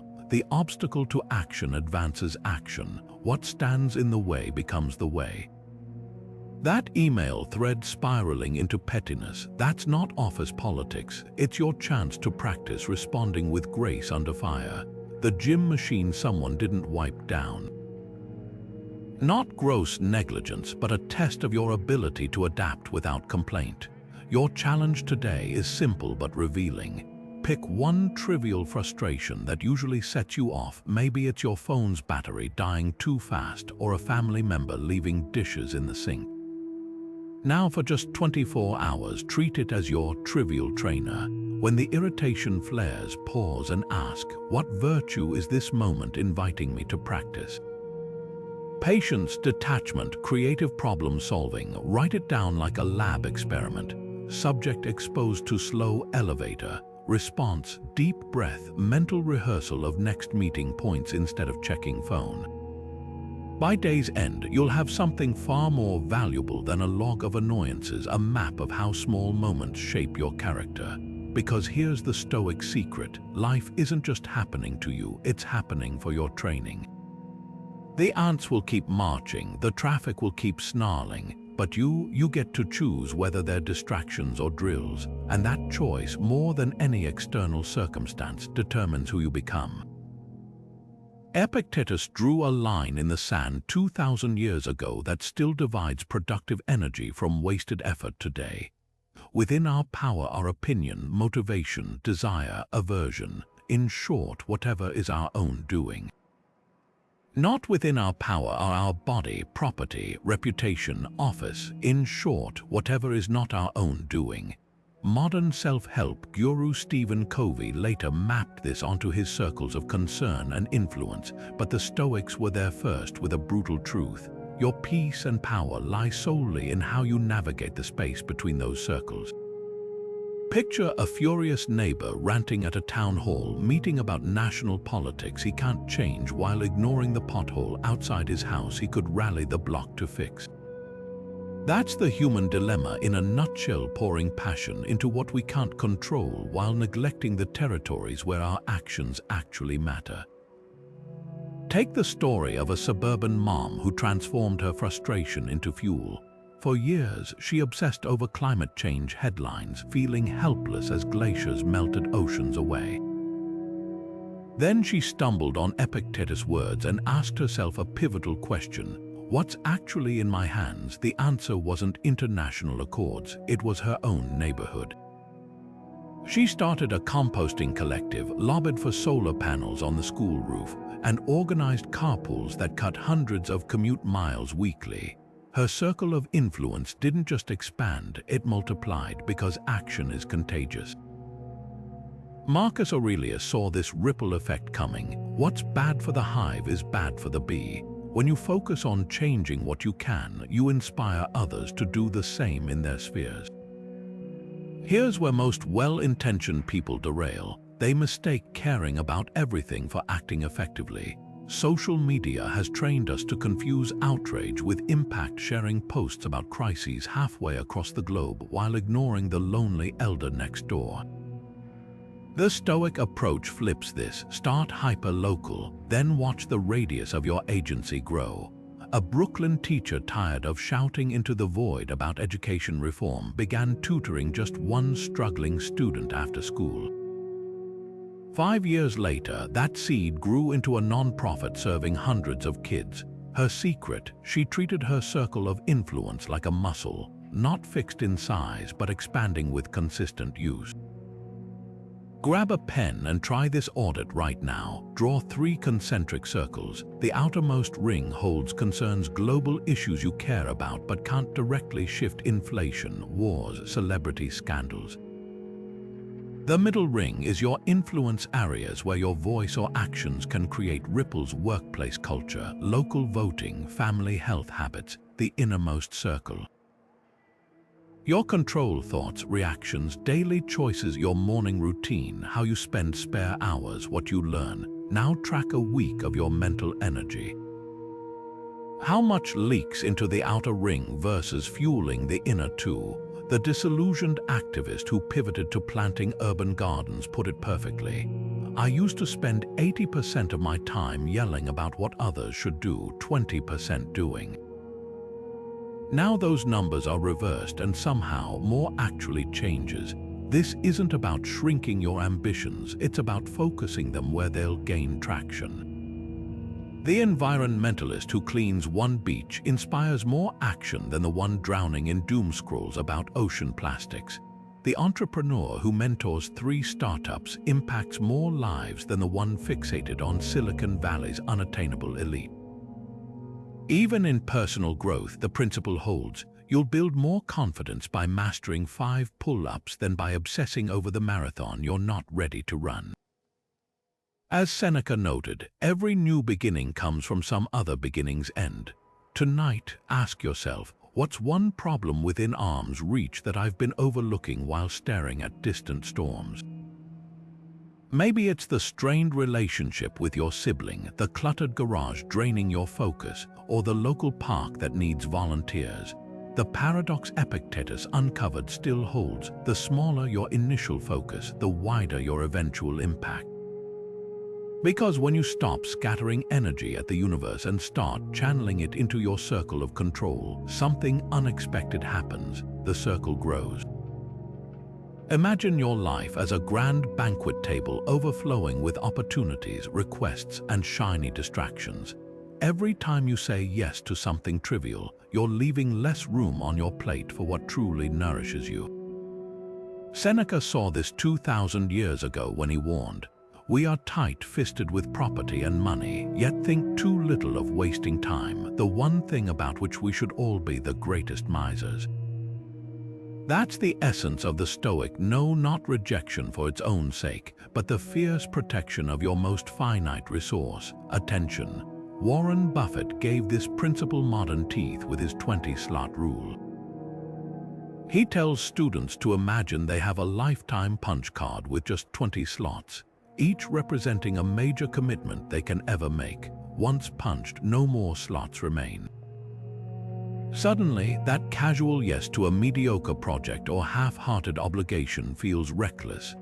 Buffett's point isn't literal, it's psychological. When you treat your time and focus as a scarce commodity, you stop auctioning it off to the highest bidder or the loudest demand. Consider the tech CEO who audits her calendar like a financial statement. Every meeting request gets the same question: does this align with one of my current 3 priorities? If not, no matter how interesting or flattering the invitation, it's declined with a polite but unshakable "not now." She's not being rude, she's practicing what the Stoics called selective assent. Just as you wouldn't let a stranger dump trash in your living room, you shouldn't let others dump trivial tasks into your mental space without consent. Here's where most people hesitate. They confuse being needed with being valuable. A study at the University of Zurich found that people who struggle to say no experience 40% higher stress levels and significantly lower career satisfaction. Why? Because every unnecessary yes silently erodes your capacity for meaningful work. Think of a sculptor saying yes to every piece of clay offered. Soon, their studio is too crowded to create anything great. So here's your Stoic challenge. Scan your commitments for one unnecessary yes poisoning your productivity. Maybe it's that weekly committee meeting where you contribute nothing, the social event you attend out of obligation, or the quick favor that spirals into hours of unpaid labor. Now craft your version of Seneca's razor-sharp refusal. I admire what you're doing, but I must decline to keep my focus where it's most needed. No apologies. No guilt, just clarity, because here's the paradox. Your no isn't just rejection, it's redirection. Every time you refuse the trivial, you're silently affirming the essential. And in that space between what you decline and what you embrace, you'll find something unexpected. Not just more time, but more of yourself. Marcus Aurelius left us a mirror disguised as a journal entry. When you wake up in the morning, tell yourself, the people I will meet today will be meddling, ungrateful, arrogant, dishonest, jealous, and surly. They are like this because they cannot tell good from evil. But I have seen the beauty of good and the ugliness of evil, and recognized that the wrongdoer has a nature related to my own, not of the same blood or birth, but the same mind, and possessing a share of the divine.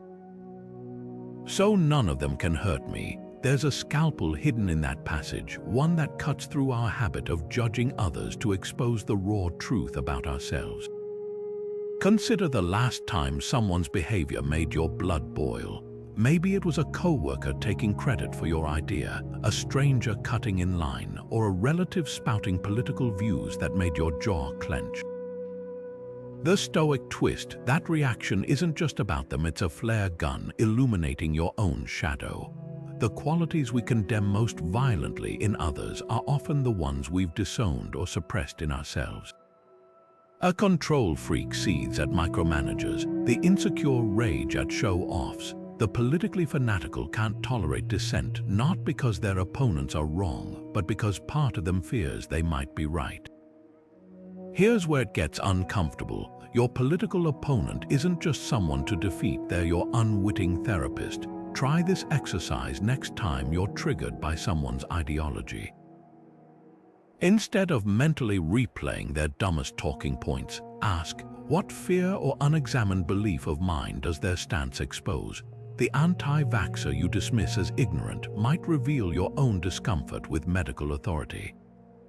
The socialist you label as naive could be mirroring your unacknowledged resentment of inequality. This isn't about agreeing with them, it's about recognizing that your emotional charge is the diagnostic tool, not their position. Marcus gave us the perfect metaphor for this. The green and the wilted both are consequences of the same natural process. The traits you admire and despise in others grow from the same soil. Your ex's neediness that suffocated you, that's your independence taken to extremes. Your boss's cold logic that feels inhuman, that's your empathy unchecked by boundaries. The Stoics didn't see hatred as useless, they saw it as a misplaced spotlight. The things we judge are signposts pointing to the parts of ourselves we haven't made peace with. So here's your challenge. Pick one person who irritates you relentlessly, not the cartoonishly evil figures, but the everyday annoyances, the neighbor who never stops bragging about her kids, the friend who plays devil's advocate just to provoke. Now turn the lens inward. What submerged part of me does this person's behavior poke? Is her boasting triggering your own parental insecurities? Does his contrarianism expose your fear of being wrong? The goal isn't to excuse bad behavior, it's to transform your reactions into X-rays of your psyche. Because the ultimate power move isn't changing others, it's letting them change you. Every judgment you release becomes energy reclaimed for self-mastery. As Epictetus put it, when a man gives you the impression of having spoken or acted wrongly, remind yourself that you don't really understand his motives, but you do understand your own reactions. That's the virtue mirror, polishing it daily until the reflections you once cursed become the teachers you finally thank. Cato the Younger, the Roman senator who became a Stoic legend, faced an insurrection with a response so measured it stunned his contemporaries. As rioters burned buildings and threatened his life, he didn't call for brutal suppression or collapse in panic. He walked straight into the mob, spoke calmly about justice, and dispersed the crowd with sheer presence. Later, when asked why he hadn't reacted more forcefully, he replied, "It is not the disturbance that defines the man, but his proportion to it. That's the heart of appropriate action, meeting chaos not with equal fury, but with precise, calibrated resolve." Fast forward to a modern boardroom where a CEO discovers a viral social media post accusing her company of unethical practices. The facts are murky, emotions are high, and her team is pushing for a nuclear response, threats of lawsuits, aggressive counterposts. Instead, she channels Cato. She pauses, investigates, discovers the complaint stems from a single miscommunication with a supplier. Her response, a public apology for the confusion, transparent steps to rectify the error, and a private conversation with the original poster to make things right. The firestorm dies in days, her company's reputation emerges stronger, and the internet moves on. Contrast that with brands that double down on defensiveness, turning minor missteps into months of backlash. The difference isn't the mistake, it's the proportionality of the response. The Stoics understood what modern psychology confirms: our brains are wired to misjudge scale. A snarky email feels like a declaration of war. A missed deadline becomes proof of incompetence. Epictetus saw this tendency and warned, it's not events that disturb people, but their judgments about them. Think of a parent screaming at a referee over a kid's soccer game, or an employee sulking for days after mild feedback. These aren't just overreactions, they're failures of Stoic calibration. So here's your litmus test. Where in your life is your response out of sync with reality's volume knob? Maybe it's the colleague whose criticism you've inflated into a career-long grudge. Or the opposite, the red flag in a relationship you've minimized as not a big deal. Grab a sheet of paper and draw 2 columns. On the left, list current stressors. On the right, rate your emotional response from 1 to 10. Now ask brutally, does the number on the right match the true weight of the left? That gap is where your Stoic training begins. Appropriate action isn't about suppressing emotions, it's about aligning them with facts. Like a surgeon who doesn't use a chainsaw for delicate stitches, or a general who doesn't nuke a village to capture a single spy. The next time your pulse spikes over an inconvenience, hear Cotto's whisper. Is this fire worthy of your water? Because mastery isn't never feeling anger. It's knowing when to let it burn and when to let it go. Thales of Miletus, one of history's earliest philosophers, dropped a truth bomb that still echoes today. The most difficult thing in life is to know yourself. The easiest, giving advice to others. But here's the twist, he also warned that speaking without filtering guarantees one of 2 outcomes. You'll either regret what you said or regret not saying enough. The Stoics took this further with their 4 gates of speech, a mental checkpoint for every word before it leaves your mouth. Is it true? Is it necessary? Is it kind? And here's the gate most miss. Is now the right time to say it? Think about the last tweetstorm apology from a celebrity or CEO. The hasty, defensive reply that made the original scandal look tame by comparison. Now imagine if they'd run that draft through the 4 gates. True, maybe their feelings were real, necessary, doubtful, kind, not when fueled by ego. Right time? Absolutely not. That's the power of the Stoic pause. It's not just about avoiding lies. It's about avoiding unnecessary truths that do more harm than good. Seneca put it bluntly, speech is the index of the mind. Your words aren't just communication, they're X-rays of your character. So here's your training drill for the week. Pick one conversation, maybe a tense work email, a family group chat, or even a comment you're itching to leave on a divisive post. Before hitting send, funnel it through the gates.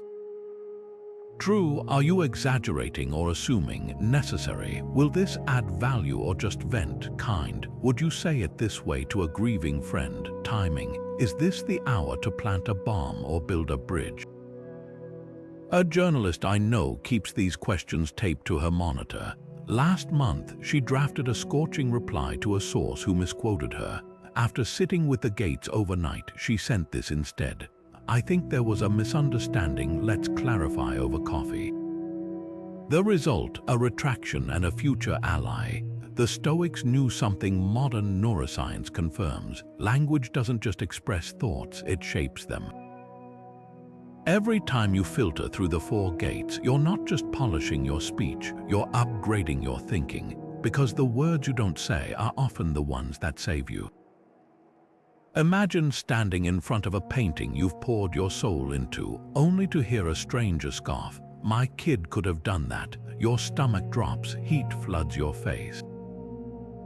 Everything in you wants to fire back, or worse, crumple.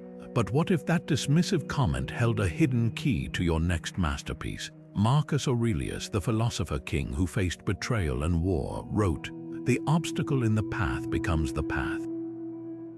What stands in the way is the way." That critic, they're not just noise, they're an unwitting mentor in disguise. Take the story of a young novelist who received a brutal 1-star review.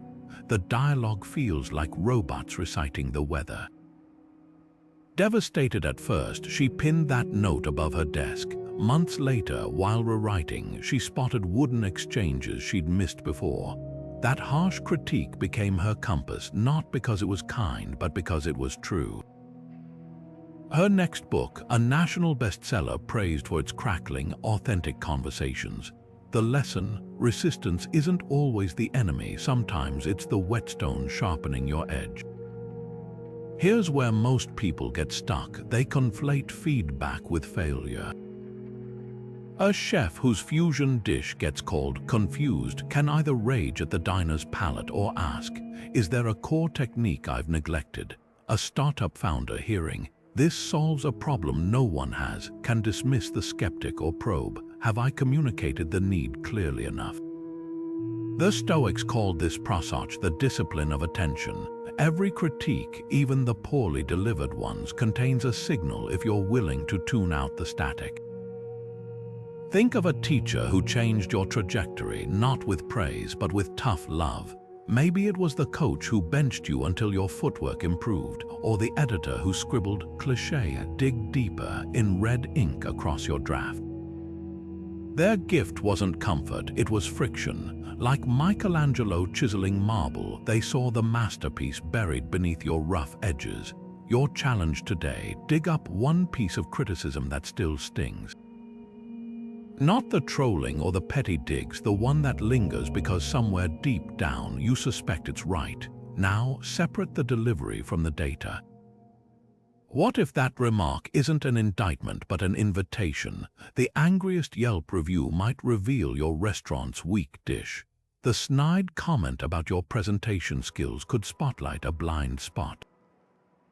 Even unfair feedback holds power, not to define you but to refine you. Because here's the secret Marcus Aurelius knew: enemies make better mirrors than friends. Flattery polishes your ego, but friction polishes your craft. So next time someone throws a rock at your work, don't just duck, examine it. That stone might be the very thing you need to build your next bridge. Imagine your final moment, your breath growing shallow, your surroundings fading, the weight of a lifetime pressing down.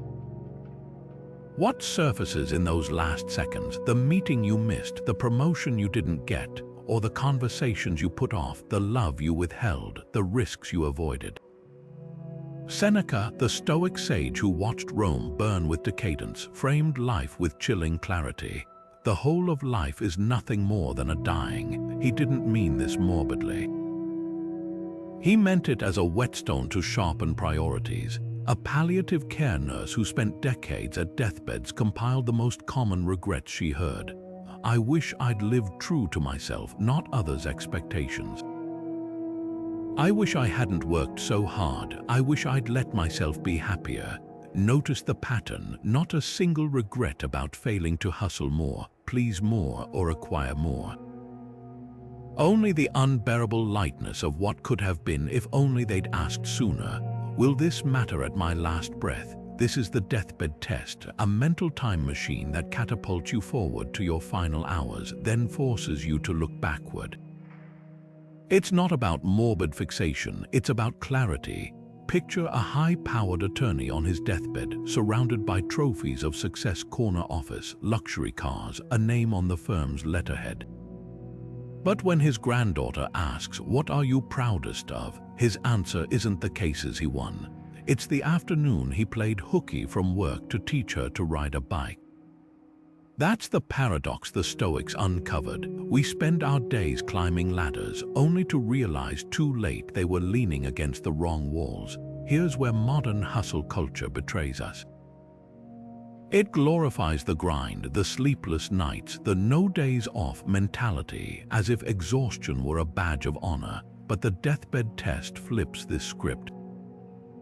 A tech founder I know keeps a sticky note on his monitor. What would the 80-year-old me tell me to do right now? When faced with a choice, skip his kid's recital to nail an investor pitch or show up and risk losing the deal. He hears that future voice whisper, "You won't remember the pitch. You'll remember her face lighting up when she saw you in the crowd." That's not just sentimentality, it's strategic prioritization from the ultimate long-term perspective. Try this today. Write a letter from your future self on the last day of your life. What would that wiser, time-starved version plead with you to start doing or stop tolerating? Maybe it's quit the job that's draining your soul, or call your brother before it's too late. The deathbed test isn't about abandoning ambition, it's about aligning it with what actually lingers. Because when Seneca warned, "Life is long if you know how to use it," he was pointing to this: the moments that echo aren't the loudest but the deepest. The ones where you chose presence over productivity, courage over comfort, love over legacy. So here's your challenge. The next time you're torn between two choices, say yes to the overtime or no to the family dinner, hit pause. Close your eyes, project yourself to that final bed. From there, looking back, which path will have weight, not just in your last breath, but in every breath leading to it. Because the Stoic secret isn't waiting until death to clarify life. It's using death's inevitability to illuminate each step along the way. Musonius Rufus, the Stoic teacher who trained Epictetus, didn't just preach hard work, he prescribed rest with the same rigor. Just as the earth needs periods of lying fallow to remain fruitful, so does the mind require intervals of stillness to sustain its vigor. This wasn't ancient wellness advice. It was a radical act of defiance against the cult of endless productivity. Picture a Roman general after months on campaign, his armor dented, his body weary. The Stoics didn't see his need for recovery as weakness, but as strategic recalibration. Fast forward to today, where a Silicon Valley CEO blocks every fourth weekend for what he calls analog survival. No screens, no meetings, just hiking with a paper map and sketching ideas in a leather-bound notebook. His investors initially panicked. "What if we miss a deal?" His response: "We'll miss more if I'm running on fumes." That's the Stoic Sabbath in action. Rest not as indulgence, but as ammunition. The modern world has turned exhaustion into a status symbol, as if burnout were proof of dedication. But the Stoics knew better. Seneca wrote letters from his countryside retreats, deliberately stepping away from Rome's chaos to return to himself. Even Marcus Aurelius, shouldering the weight of an empire, scheduled lucubratio, sacred nighttime hours for journaling and reflection. Their rest wasn't passive, it was active, a deliberate peeling back of layers to reconnect with core wisdom. Think of an athlete's taper week before a marathon. The reduced training isn't laziness, it's the final, crucial phase of preparation. Your mind deserves the same taper. Here's where most productivity hacks fail. They treat rest as the absence of work rather than its counterpart. A study at the University of Illinois found that brief mental breaks improved focus by 40%, but real recovery demands more than scrolling through memes between tasks. True Stoic rest is anti-fragile. It strengthens you through deliberate disconnection. A Wall Street trader turned mindfulness coach swears by his quarterly forest reset. 3 days offline in a cabin, reviewing journals, realigning priorities, and, crucially, letting his brain wander without agendas. That's when the real insights hit, he says. Not when I'm grinding, but when I'm still. Your challenge: design your own quarterly mental reset. Start small but sacred. Maybe it's a Sunday with no digital inputs, just books and long walks. Or a thinking retreat where you review the past 90 days, not just what you accomplished, but how you felt while doing it. The key is cyclical rhythm. Work without rest is unsustainable, but rest without intention is wasted. Track it like a Stoic would, not as downtime, but as deep time. Because Musonius was right, even the richest soil becomes barren without fallow seasons. And you're the field that grows the harvest of your life. Tend it wisely. Imagine signing a contract with your future self, not just any agreement, but a founding document for your character, written in ink so permanent it guides you long after the initial enthusiasm fades. Epictetus, the Stoic philosopher who turned his enslavement into a masterclass on inner freedom, put it bluntly: First, tell yourself what kind of person you want to be, then do what you must to keep that person alive. This isn't about vague aspirations. It's about drafting a personal constitution, a set of non-negotiable laws for your behavior, immune to the whims of mood or circumstance. Think of America's founding fathers debating the Declaration of Independence. Every word was weighted, every principle tested against tyranny and time. Your personal constitution deserves the same rigor, not because you're building a nation, but because you're defending something even more vital, your integrity. A CEO I know keeps his framed above his desk, 3 lines handwritten on aged parchment. I will lead with curiosity, not judgment. I will measure success by impact, not income. I will never ask of others what I wouldn't do myself. Simple, yes, easy to live by, only when the stakes are low. The real test comes when temptation whispers, just this once, make an exception. Here's where your constitution becomes a stoic shield. When a competitor spreads rumors, you don't retaliate. You consult Article 1. I will not let others dictate my ethics. When laziness urges you to cut corners, Article 2 echoes. Excellence is the baseline, not the goal. These aren't lofty ideals, they're pre-commitments that override momentary weakness. Like Ulysses tying himself to the mast to resist the siren's song, your constitution binds you to your best self when the waves get rough. So grab a pen, yes, physically write this and answer, what 3 lines would you stake your reputation on? Not aspirational goals, but ironclad laws for how you engage with the world. Maybe it's, I will listen twice as much as I speak, or I will treat every no as a redirection, not a rejection. Keep it short enough to memorize, profound enough to guide you through storms, because when chaos comes, and it always does, you won't rise to the occasion. You'll default to your training, and that training, it starts with the words you choose today. History remembers nations by their constitutions. Your legacy will be defined by yours. Seneca once wrote something that sounds counterintuitive at first. He who suffers before it is necessary suffers more than is necessary. At first glance, it seems like he's telling us to stop worrying. But dive deeper and you'll uncover a far more powerful truth. Stoics don't avoid fear, they rehearse it. They walk straight into the mental fire before it ignites, so when the heat comes, they've already built immunity. Think of it like a vaccine for the mind. Injecting small, controlled doses of anxiety to fortify yourself against the full-blown panic. Take public speaking, the #1 fear for most people. The average person's preparation, practice their speech, maybe glance at their notes and pray they don't freeze. The Stoics' approach, they script the worst-case scenario in vivid detail. Not just forgetting a line, tripping on stage, the microphone screeching, someone laughing mid-sentence. Then they mentally walk through their response, steadying themselves, making a joke to diffuse tension, reclaiming their rhythm. By the time they step onto the stage, they've already lived the disaster and its solution. That's what Seneca meant by suffering beforehand. You're not predicting doom, you're stripping it of its power to shock you. This isn't just theory. Modern psychology calls it stress inoculation, and it's backed by science. A study at Harvard had 2 groups of nervous speakers prepared differently.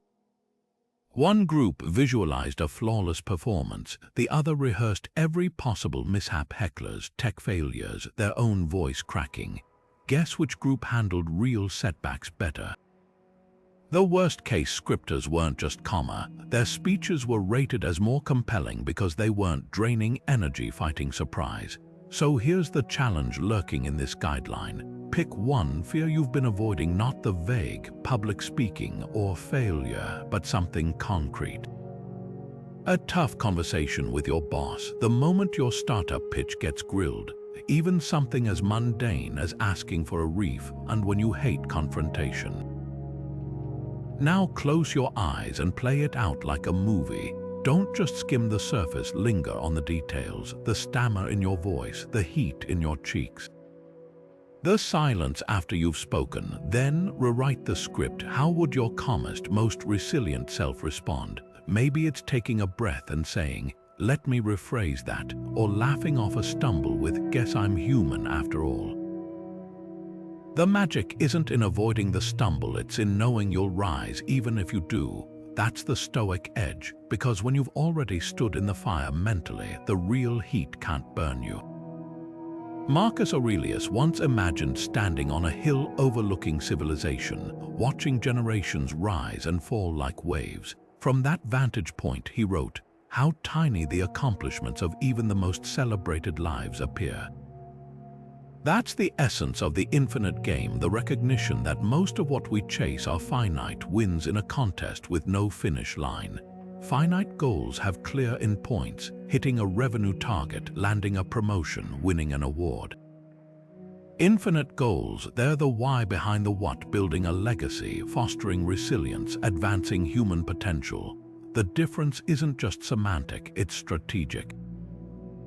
Finite players exhaust themselves sprinting toward trophies that tarnish. Infinite players pace themselves for a race that outlasts them.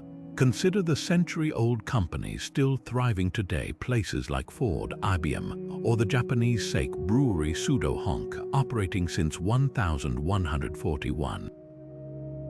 Their secret isn't quarterly profits or market dominance. It's something far more stoic. They play the infinite game.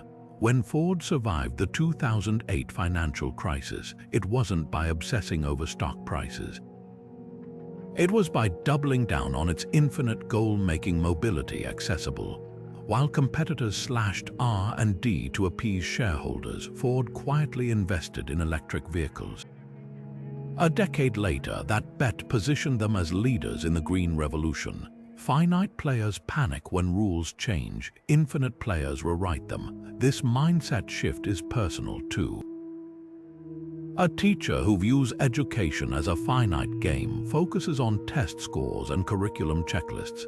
The infinite educator, she measures success by the curiosity she ignites, knowing some sparks won't catch fire for decades. An athlete chasing finite goals fixates on medals and records. The infinite competitor, like Tom Brady or Serena Williams, trains for mastery itself, treating each season as a chapter in a never-ending story. The paradox: infinite players often outperform in the finite realm because their motivation doesn't expire with a win or collapse with a loss. Here's your challenge: grab a sheet of paper and draw 2 columns. Label 1, finite, list goals with expiration dates, earn 6 figures by 30, buy a house, publish a book. Now label the other, infinite. These are the currents beneath those milestones. Become someone who solves problems creatively. Create a home where love thrives. Leave ideas that outlive me. The real magic happens in the gap between them. Every finite goal should be a stepping stone toward an infinite one. Want that promotion? Ask, how does this serve my infinite game of becoming a leader who elevates others? Obsessed with fitness? Drill deeper. Is this just about 6-pack abs or building a body that carries me through adventures at 80? The Stoics knew a truth our hustle culture forgets. You can't win a game with no end, but you can play it with such purpose that every finite victory, and even the losses, feed something eternal. So tonight, light a candle, pull out your journal, and ask the question Marcus would. When the historians of the far future tell my story, what infinite thread will they trace through all my little wins? The answer isn't just your legacy, it's your compass. Imagine signing your name in wet concrete. Once it dries, that mark is permanent. No revisions, no takebacks. That's the Stoic seal. The moment you make a decision so resolute, so deeply considered, that it becomes an unshakable part of your character. Zeno, the founder of Stoicism, put it bluntly: a decision delayed is a character denied. He wasn't talking about stubbornness. He was describing the kind of commitment that turns principles into reflexes. Think of a judge delivering a verdict. The gavel doesn't fall until the evidence is weighed, but once it does, the sentence stands. That's the weight the Stoics attached to choices they deemed impregnable, not because they couldn't be challenged, but because they wouldn't be revisited. Consider the story of a recovering alcoholic who avoids bars not out of temptation, but because sobriety is his Stoic seal. He doesn't debate each invitation. He already signed that contract with himself years ago. Or the entrepreneur who refuses to exploit cheap labor even when competitors undercut her prices. Her supply chain ethics aren't up for negotiation, they're etched in stone. These aren't preferences, they're conditions for existing. Marcus Aurelius modeled this daily, writing in his journal, "Just as sand dunes pile up to bury what once was rock, so too must your resolutions stand against the winds of convenience." But here's where most people falter. They mistake rigidity for strength. The Stoic seal isn't about refusing to adapt. It's about filtering choices through non-negotiable values. A Navy SEAL doesn't question whether to complete the mission that's sealed. How he adapts to enemy fire, that's tactics. Likewise, your SEAL decisions form the backbone of your integrity, while leaving room for creativity in execution. So here's your challenge. Pick one arena where you've been waffling. Maybe it's a toxic relationship you keep reviving, a bad habit you excuse as just this once, or a creative project you've half abandoned. Now draft your Stoic contract. Write it physically, ink on paper, as if it were a treaty with your future self. I will not revisit this decision, no matter how convincing the excuse, how heavy the pressure this line holds. Sign it, date it, then act as if the concrete has dried, because that's the paradox Zeno uncovered. Freedom doesn't come from keeping options open. It comes from knowing which doors you've sealed shut. Every tool you use, every idea that shapes your life, every convenience you barely notice, they all came from someone else's struggle, sacrifice, or spark of genius. Marcus Aurelius put it best, what is not good for the hive is not good for the bee. You're not just living your life, you're harvesting the fruits of centuries of labor you never saw. Think about the device you're watching this on right now. The code running it likely contains fragments of open-source software lines typed by some sleep-deprived programmer in Helsinki or Hyderabad, shared freely so others could build upon it. That's the Stoic debt to the past, recognizing that every modern miracle rests on layers of invisible generosity. Take something as simple as your morning coffee. The beans were likely harvested by farmers using methods refined over generations. The water was purified by technology pioneered by scientists whose names you'll never know. Even the electricity powering your kettle traces back to discoveries made by people who died long before you were born. This isn't just history, it's an ongoing inheritance. The Romans knew this intimately. Their aqueducts weren't just engineering marvels, they were physical embodiments of gratitude to those who came before.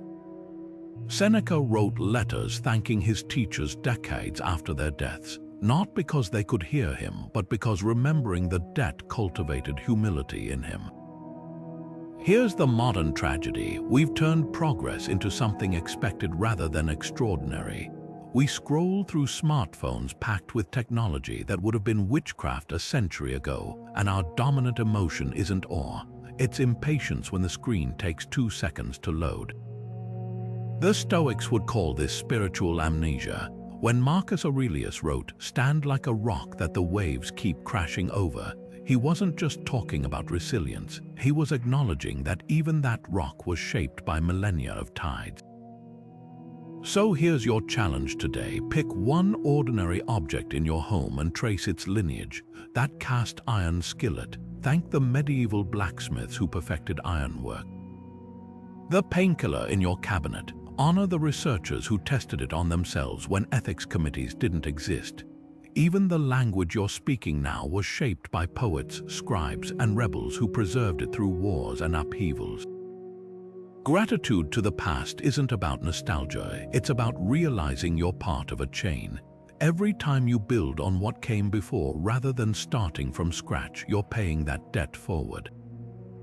And that's how civilizations outlive their builders. Every expert was once a beginner who almost quit. That moment when progress stalls, when the initial rush of improvement fades into frustration, isn't just common, it's necessary. Epictetus called it the price of admission to mastery, not an obstacle but part of the path itself. Picture a language learner who breezed through basic phrases, only to hit a wall when tackling complex grammar. The verbs they once conjugated effortlessly now feel like tangled knots.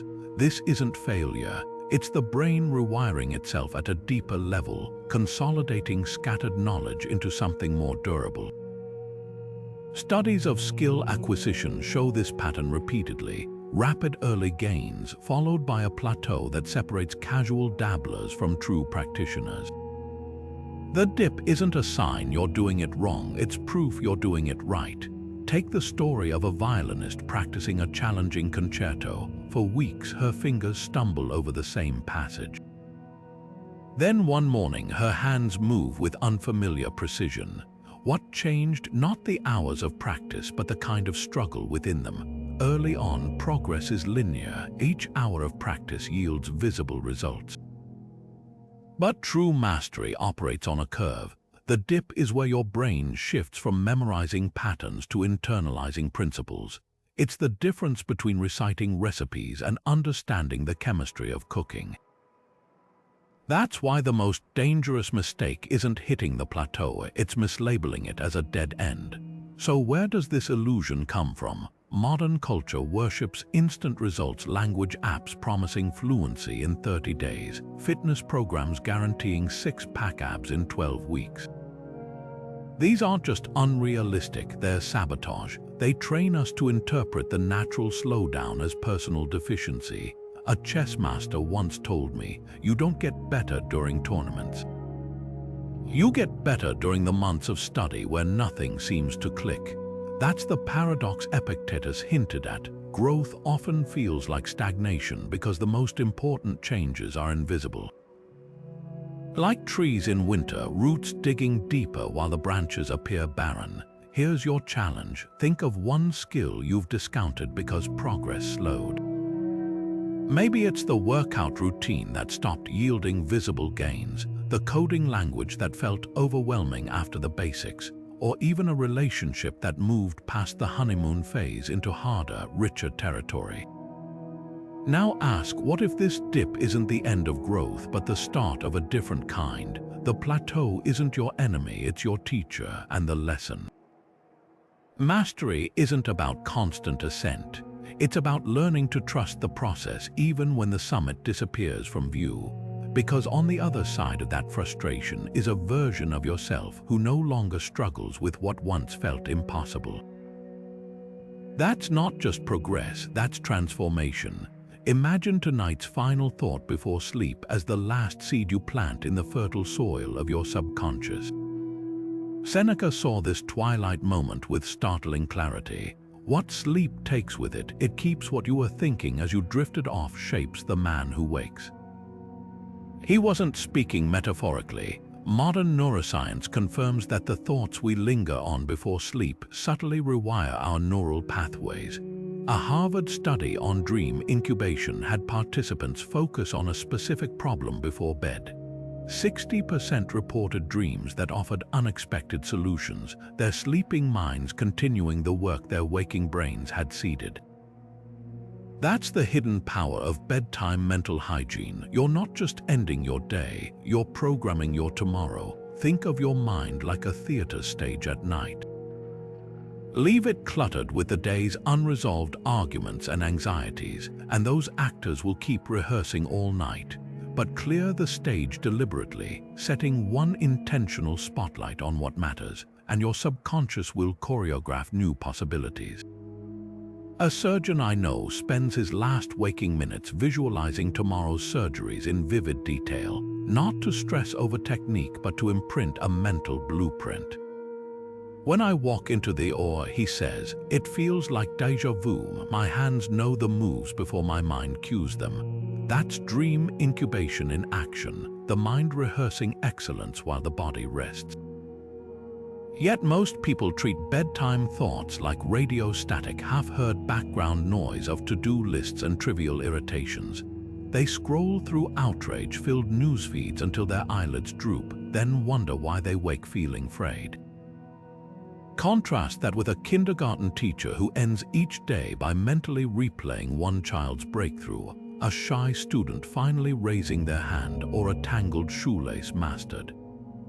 "I want to fall asleep remembering why this work matters," she explains.